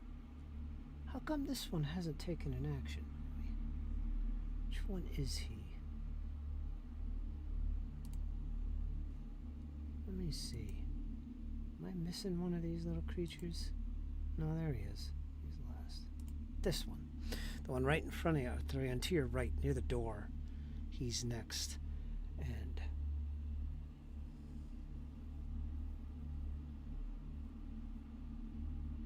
he's going to slide in. You could make your attack. He's moving in your attack zone. Between you and Cassandra. No, 5-foot step. Sorry. Man, I forget about that. So he's flanked. And you remain flanked.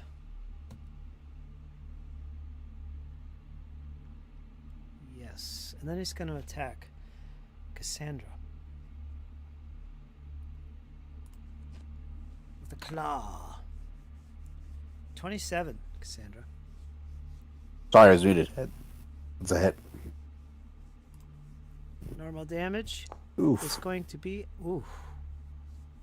18 slashing. It rakes across you. This creature just appeared to replace the one that had fallen. And it's got one more strike. Second attack. It whiffs. It's done. The other creature, which one is that one now? Ping. There he is. Can I attack that spiritual weapon? No. I guess I could, but it wouldn't do any damage. Like fighting a wall. Yeah, I think for all intents and purposes, it doesn't take up space. It doesn't grant flanking. It doesn't have any attributes a creature would, and the weapon can't make any attacks other than its strike. Well, you can go ahead and attack it all you want. Yeah, I know, you could. Not gonna do Yeah. anything. Go ahead and attack it.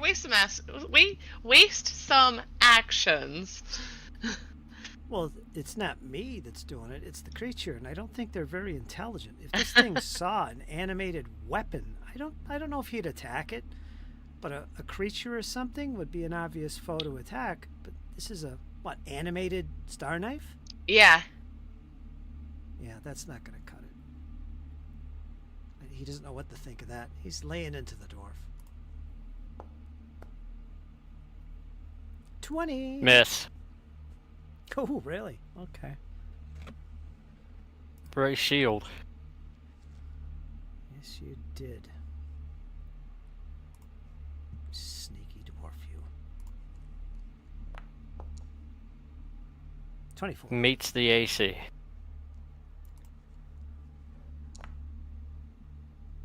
$17 damage. 17 slash as it claws you. And I think it has one more attack. For some reason I took off 17 twice. It's weird.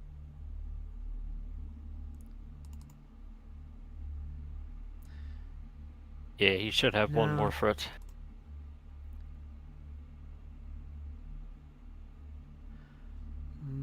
I was going to try and intimidate you, but these guys don't even talk. They have no language. They're just... You see, are they mindless? Yeah, they're freaking mindless. You guys could tell because it's the way they're acting. Yeah, So, plus you yeah, he described knows. it as really unintelligible. Yeah. I guess it could try and intimidate you through physical being, but it's not going to plan such a thing. It would just do it, and you might get intimidated by it. That's penalized and everything. Not even worth it. Doubt it. So last attack, 20. Miss. No? Okay. Next. Cassandra's up again. All right. Yes. I think now we have time to do a little bit more. So first, I will go into Tiger Stance. And then I will empower my fists with the power of my Kai. I'm going to do force damage. And now I will flurry of blows.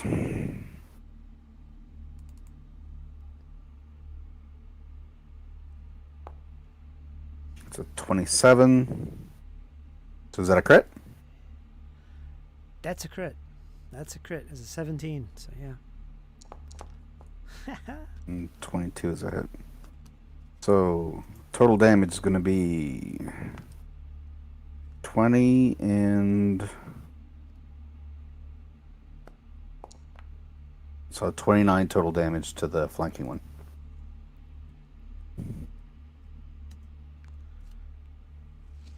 You just wail into this. Is there no And they have to make a fortitude save. Yeah, that's what I was gonna say. Let me see. I'm clicked on him, so all I have to do is click this. Ooh. Failure. That is a failure. So it is stunned 1. Stunned. What does that look like? PQR. You can just drag it from my flurry of blows to him. Oh yeah, I could. Thank you. Just drag it on there. Boom. Yeah, that worked. Excellent. I'll tell you, I forgot how to foundry now. All right, so excellent, well done. It's not dead, but boy, you brought it to its knees practically. Next is the dwarf. You're up. Attack the one me and Cassandra are flanking. Okay. Oof. 17. Still a hit. I think. Yep, that is a hit. Just barely hit it. We'll do 5 points of bludgeoning damage. It was a glancing blow. Uh-oh. -5. It's starting to swell up from its injuries. His face is getting puffy and oversized.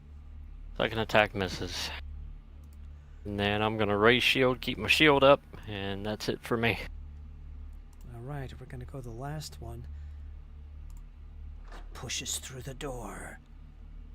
Makes his first appearance because I haven't been paying attention. Let's see. Give me a number between 1 and 6. Let's leave this to Althea. Althea, 1 to 6. We'll go with numero uno. 1.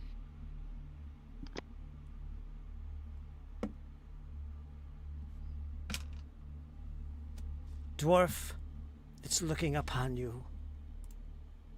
It attacks with a series of nasty claws. Nope. Reaching for your face, it misses. It attacks again. It continues its attack. Come on. Nope. Oh, Nope. Yeah, it got it. 21. No?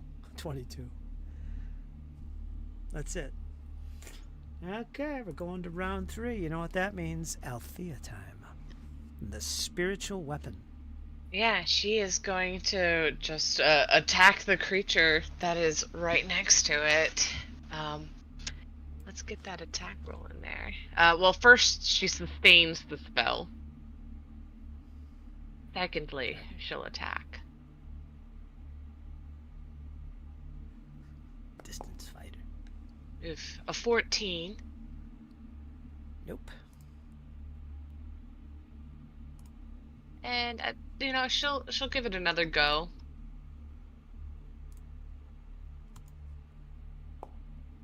$20 this time, and it's this guy.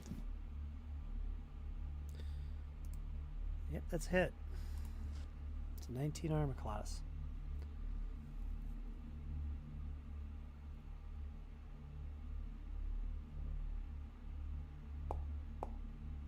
This time it's 9 damage. We'll do That's force. exceeded. 9 force damage.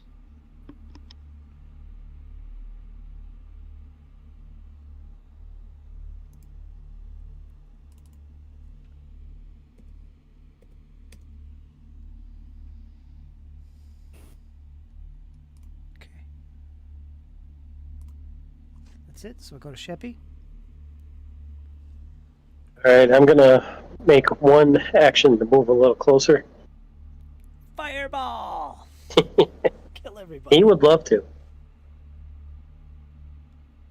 Then pull up my spells. Let's give him a.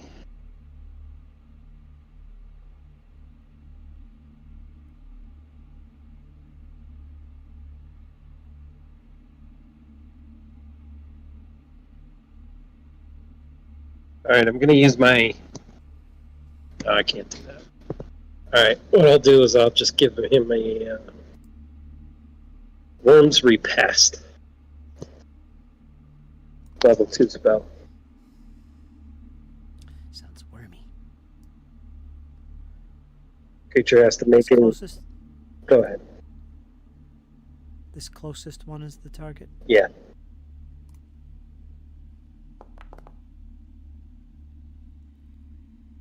20. It's failure by 1.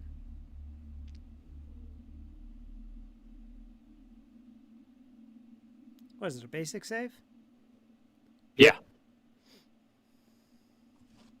So full damage.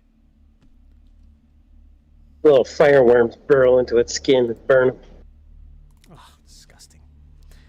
Minus 15, gag. Close, but no cigar. You're getting there. It's starting to swell up, though. Maybe it's those worms. It's nasty. It's going to be a nasty explosion. All right, guys. Unfortunately, that's my last turn until I get home. All right, well, what time do you get home, Jesse? I should be back on around 3:40, or yeah, 10:40. 3:40. 10:40. That's a long commute. Yeah. Yeah. Then I gotta get my wife off to work, so it takes me a little bit. Ah, is that what it is? Yep. You're only like 10 minutes away. Wow. Well, Actually- how far are you from? Nah, it takes about 20 minutes. 20 minutes? Yeah. All right, guys. I'll see you. Take care. See you Good soon. night. Thank you. We'll see you. And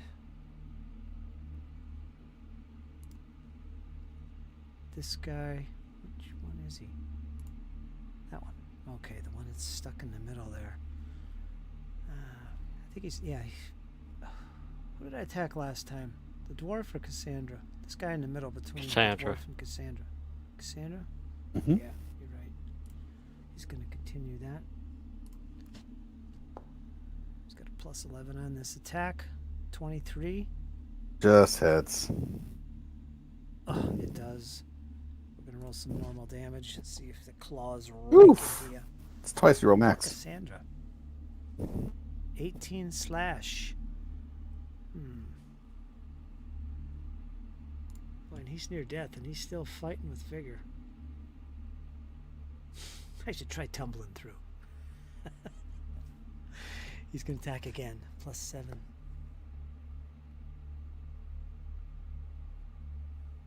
Nine. That's a failure. One more time. He's just coming at you. 16. No. We're going to go to Meticulous.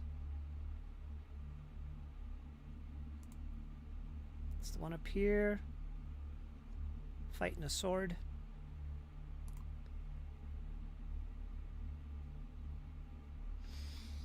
He's looking pretty injured. Somehow, he decides to pull away. Arthurian, do you make your attack of opportunity? Well, indeed, 21. 21 will catch him. This should do it. 8 points of bludgeoning. Darn it, darn it, darn it. I was hoping it'd be on my side. Oh, darn it, it was a big mistake, too. Let's see, you killed him right when he was in that square. He was leaving the square. So, I'm going to say he dies in the square he occupied, and that's where the emanation will be from, as he explodes. So there's going to be that savings throw again. Yeah, we'll put him back. You caught him just before he pulled away. It's a DC 19 Fortitude save. Everybody within 30 feet, so everybody but Althea. I think Sheppy's in there. Ah, he's just in there. 29, 31. Nice. Nice. Yeah. These, Taking care of Sheppy today. Yeah. Yeah. these creatures are immune to it, so they don't have to. And yeah, so that's the end of him. Feel free to describe that demise before we go to Cassandra. It's your kill shot. I mean, he went to turn and move away, and Arthurian sort of pivots away from the one. Cassandra kind of nodded to him there, and Arthurian pivots away and delivers another crushing uppercut. This one sends it about 4 foot up in the air, and it crashes down and explodes. Oh, Turin yells out in undercommon to these creatures, "Ha-ha! Not today, you ugly buggers!" well done.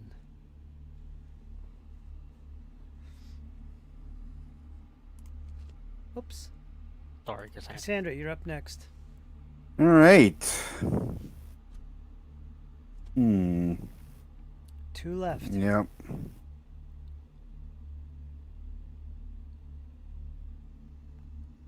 And a strange magic weapon floating around in the air. Okay, I am going to Flurry of Blows the unharmed one. Gotcha.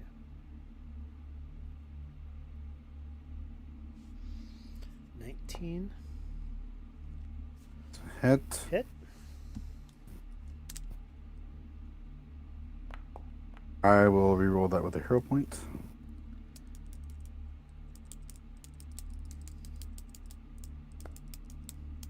That's a crit.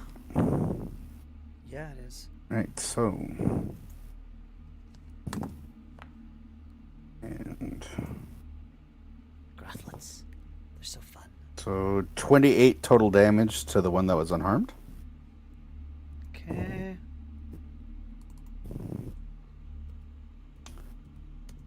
I'm going to take Lind? another. Do I make a fortitude save? Yes, it does. Sorry, thank you. Alright, let me grab that. 21 DC. Here it is. Oh, It's stunned. I can drag that. Drag that on there. Is this one stunned too? Yeah, it should have lost an action with its last round. And then for my second action, I will take my worst map and attack the one that's near death.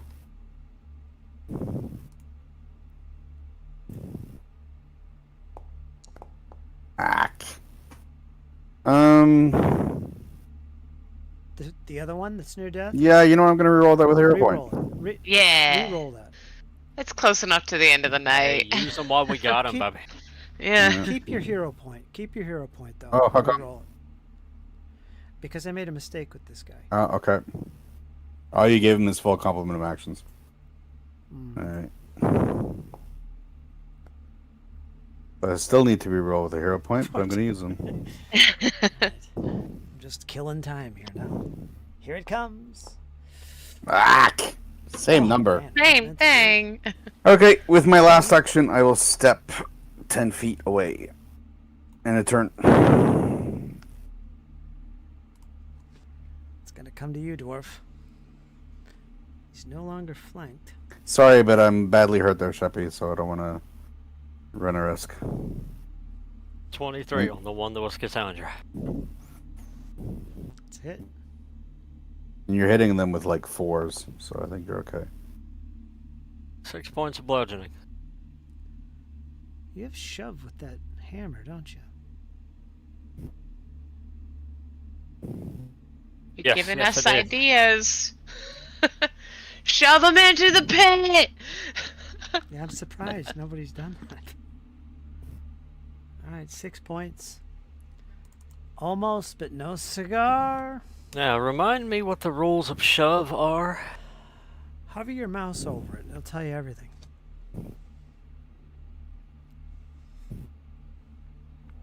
Basically, you have the chance of shoving them up to 10 feet if you critically succeed, or 5 feet. On an athletics Yeah, check.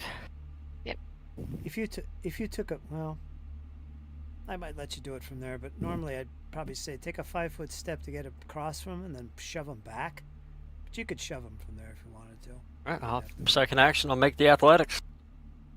Yeah, I think it takes the multi-attack penalty though, because Does. it's considered Yeah. an attack.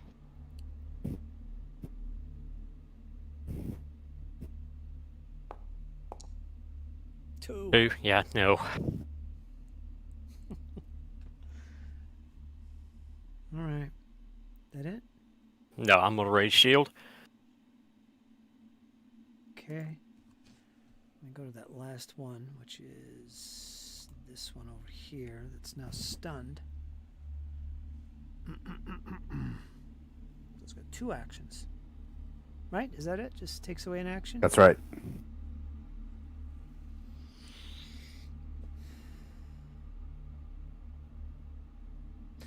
I'm gonna roll dice to see if it's stupid enough to follow Cassandra, or smart enough to get behind the dwarf.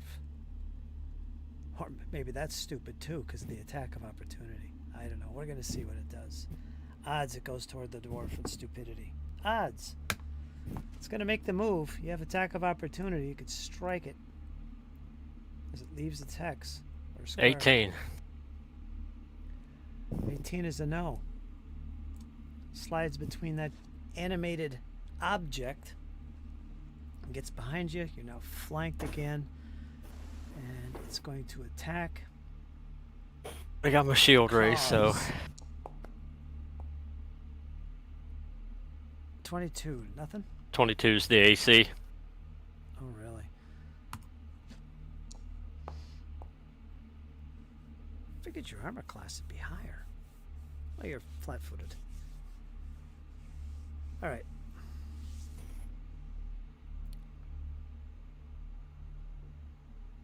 $18 points.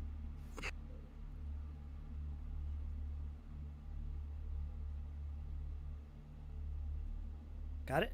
Yeah, got it.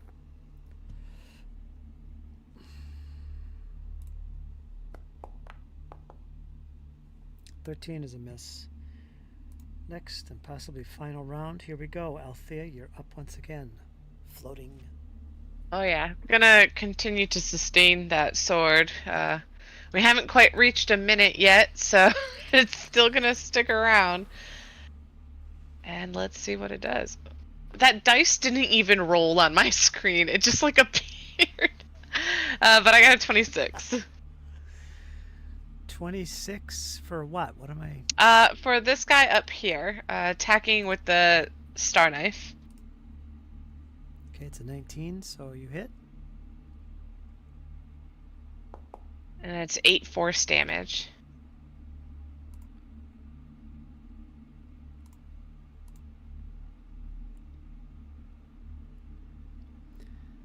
And all that was. Oh, it's got some hit points. -8. Force of Desta.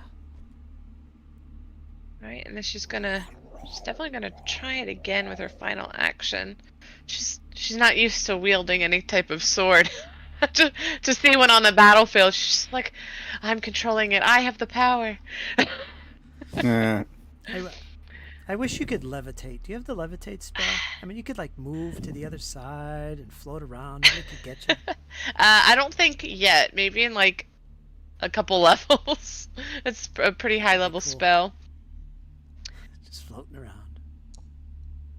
Alright, and this time it is a 21. Hit. Alright, let's see how much damage she does this time. 7 force. He laughs at you. Almost. Almost. I think he's got 7 hit points left. Come on. All right, that's the end of the gnome. We're going to the goblin. Yeah, let me see what Uh-oh. Chappie's gonna do here. He does have the hammer, doesn't he? Tucked into his belt. Yeah. He could draw it and attack with it. You can also just use produce flame. Think he's got You the tripping. distance. He'd trip and Oh he'd no. trip and fall over the rail. There goes the hammer. No. I think he'll actually do that. Oh, Sweet, sweet fire. 1. Oh And he doesn't No. have any hero points left. no. So that's boom Give him, a digging. hero. Give him another reroll because I should have gave a hero point before.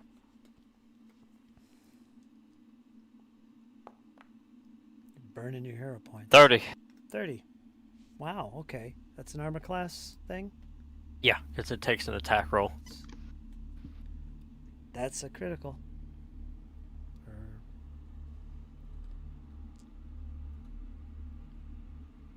13 fire doubled.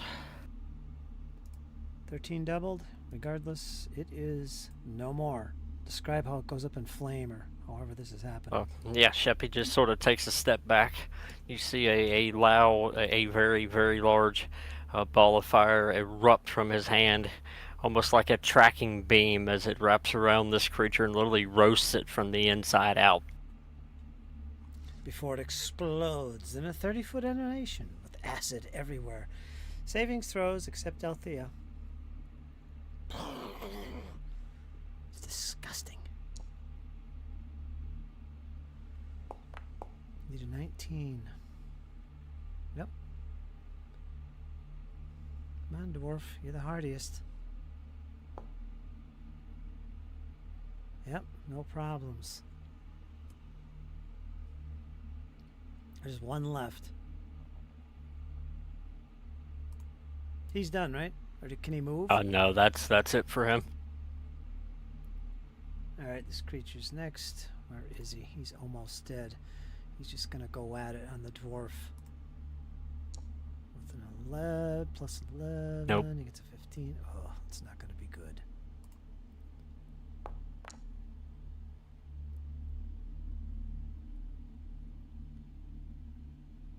Nope. I was gonna say he does a spinneroonie and falls off the ledge, but I'll take my final attack. Still nope. No. Then he dives onto the gong. Go ahead and use an attack of opportunity on him, Kyle. He's got an extra action. Go ahead. 34. 19. Critical hit.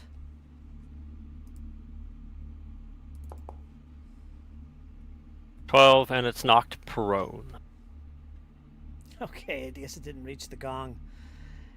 Oh no, Arthurian hits it so hard that he drives it into the dong, causing it to dong again. Stop talking. You and that gong. That's terrible. Combat round. Kyle's doing some heavy drinking tonight. Yes, yes. All right. No, but instead of knocking it into the gong, it knocks it off the ledge there. So it still went over the ledge, Fritz. I don't know about that. It hits the gong. Doesn't knock it down. Go ahead and make your DC 19 Fortitude as it explodes. There's no body left. It oozes along the gong. 32. Sheppy out of range?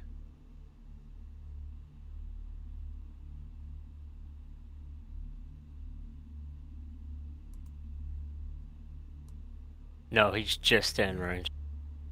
Oh, really? Because I counted 35. Yeah, it's 35. Oh, I thought it was 40. My bad. It's okay. So you're good. We need one from Cassandra. Oof. That's it. Oh, 14. What does that mean? Sickened? We talking sickened here? Oh no. Each creature in the area must succeed a fortitude save or take 2d6 acid damage and become sickened. It wasn't critical failure, so let's roll the 2d6 acid. That's going to be 4. And your sickened 1, which will go away in the next round, I think. I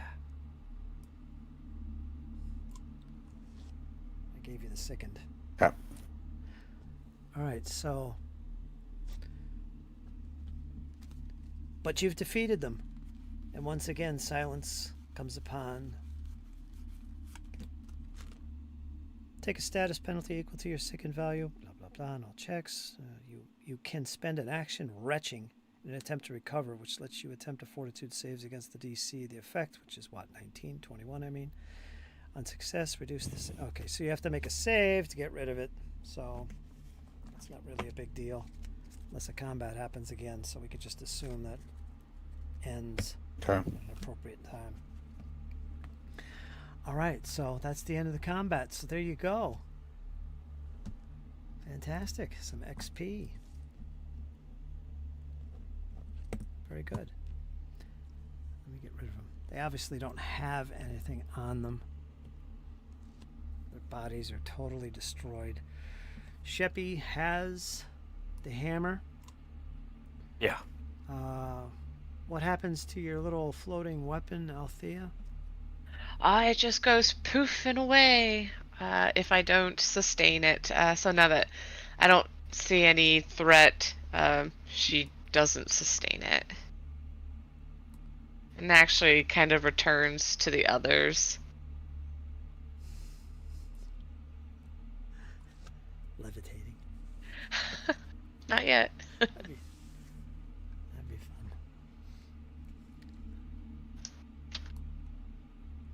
fun. Okay, so you've got your hammer back. You can put that back in your grip there. What do you got? 2 hammers? Yes, the one is that special hammer that we talked about.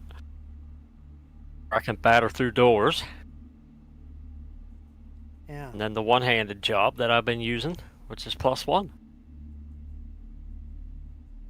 Which is the one that fell? The Earthbreaker, that's the one I gave Sheppy. Oh, that's the one you've been lugging around. And that's the one you dropped. Yep. Oh, Earthshaker on the gong. Now it makes sense. Okay.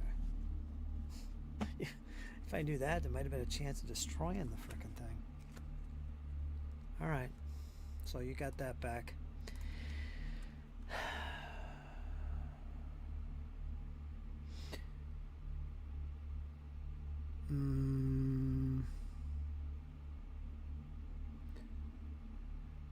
Yeah, silence once again appears.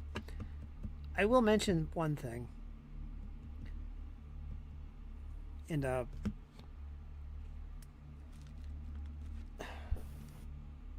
yeah, Sheppy mentioned something about seeing something to the north. A blue creature. He was staring at me, hiding behind one of the statues. I wasn't going to go near him.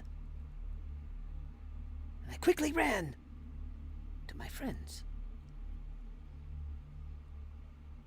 Looking in the direction of the north, that big wide corridor, you don't see anything. Maybe Sheppy was seeing things. Well, who knows? But you don't see anything up there from where you're currently located.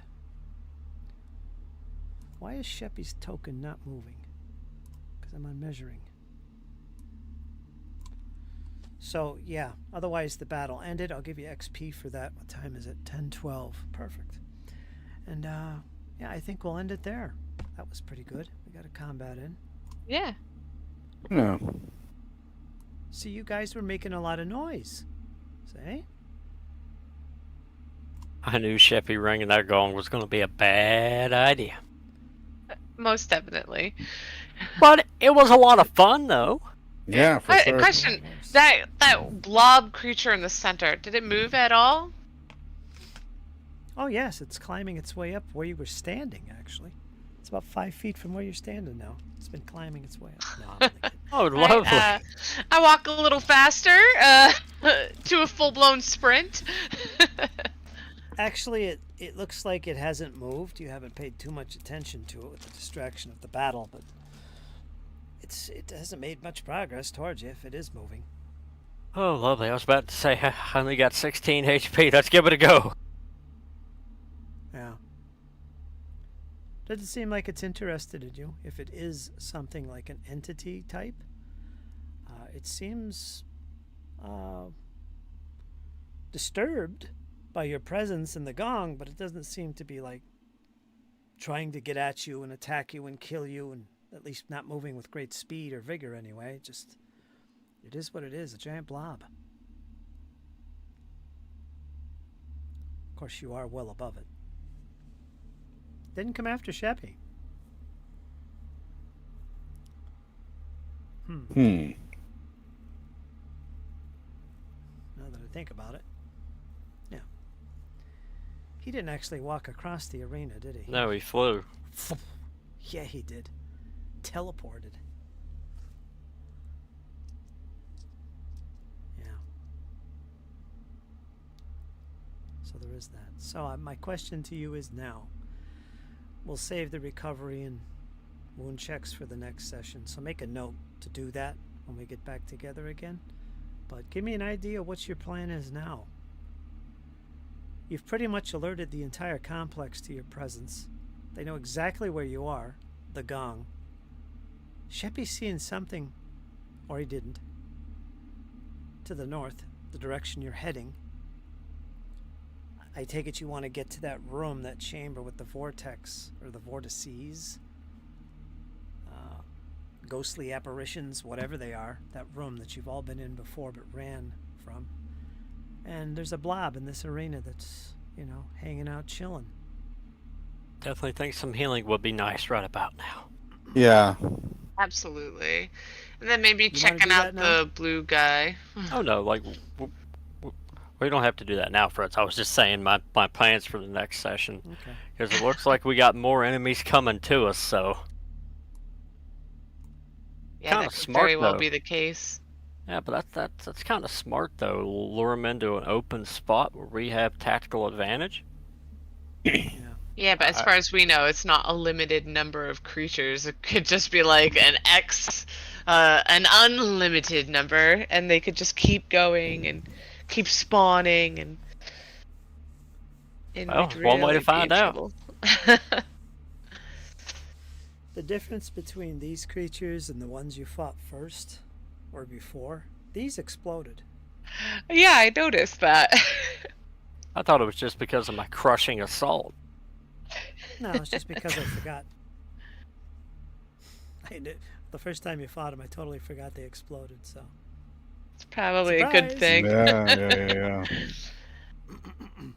Yeah, I think this is the third time we faced them, or at least while I've been here. Yeah, maybe Oh four. yes. I know, but I think we know quite a bit about them now. Now that we've Yeah. faced them a few times. Yeah. Anyways, I do have to head out for the night. All right, do your outro first, and we're good. Go for it, Althea. Give us your outro. All right. Well, yeah. Have a good night, everybody. It was really nice playing with you guys. It's nice to get together at I suppose Sunday's the beginning of the week, but you know what I mean. For me, it's the end of the weekend, and I start work tomorrow once again. So it was nice to kind of end my weekend with this, and especially with a victory. That was a pleasant battle. We actually didn't get completely either overrun or overwhelmed. Granted, the Blades trap is another story.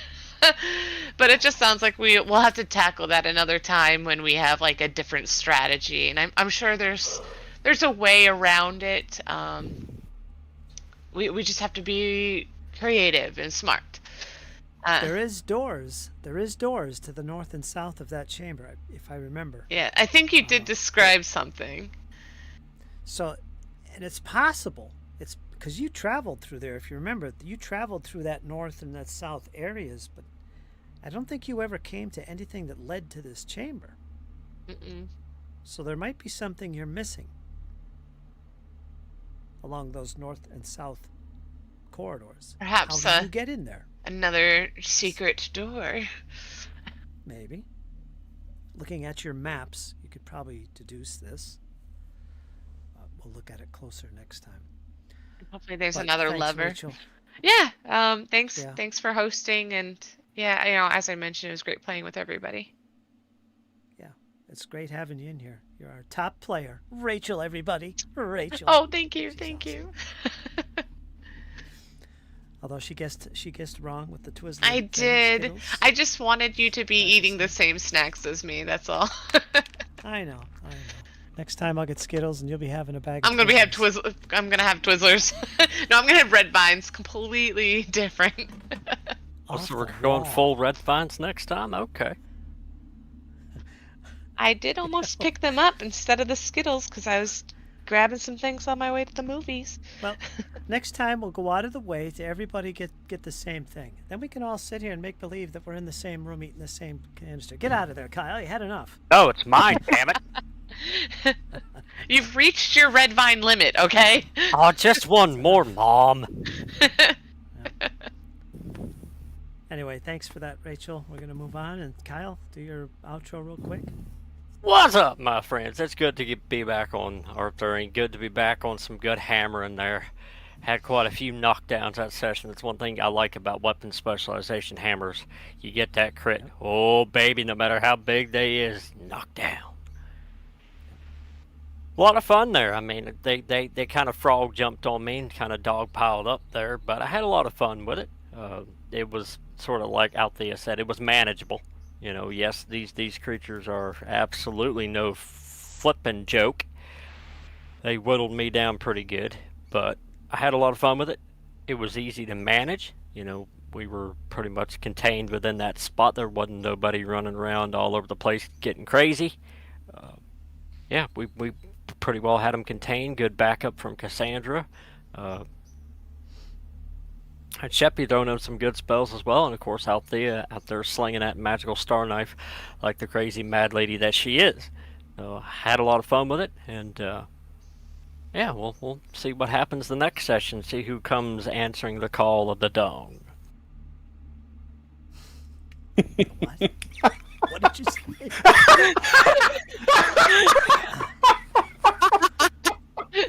I wasn't gonna say anything. Did you But really? you had to ask. Did you really expect me not to say something on that one, guys? Did you really? That was amazing. Absolutely fantastic. Give yourself a hero point, Kyle. The call of the gong. Yep. Yes, the gong. Thanks for that, Kyle. We're going to move on to Eric. What's going on, Eric? Outro time.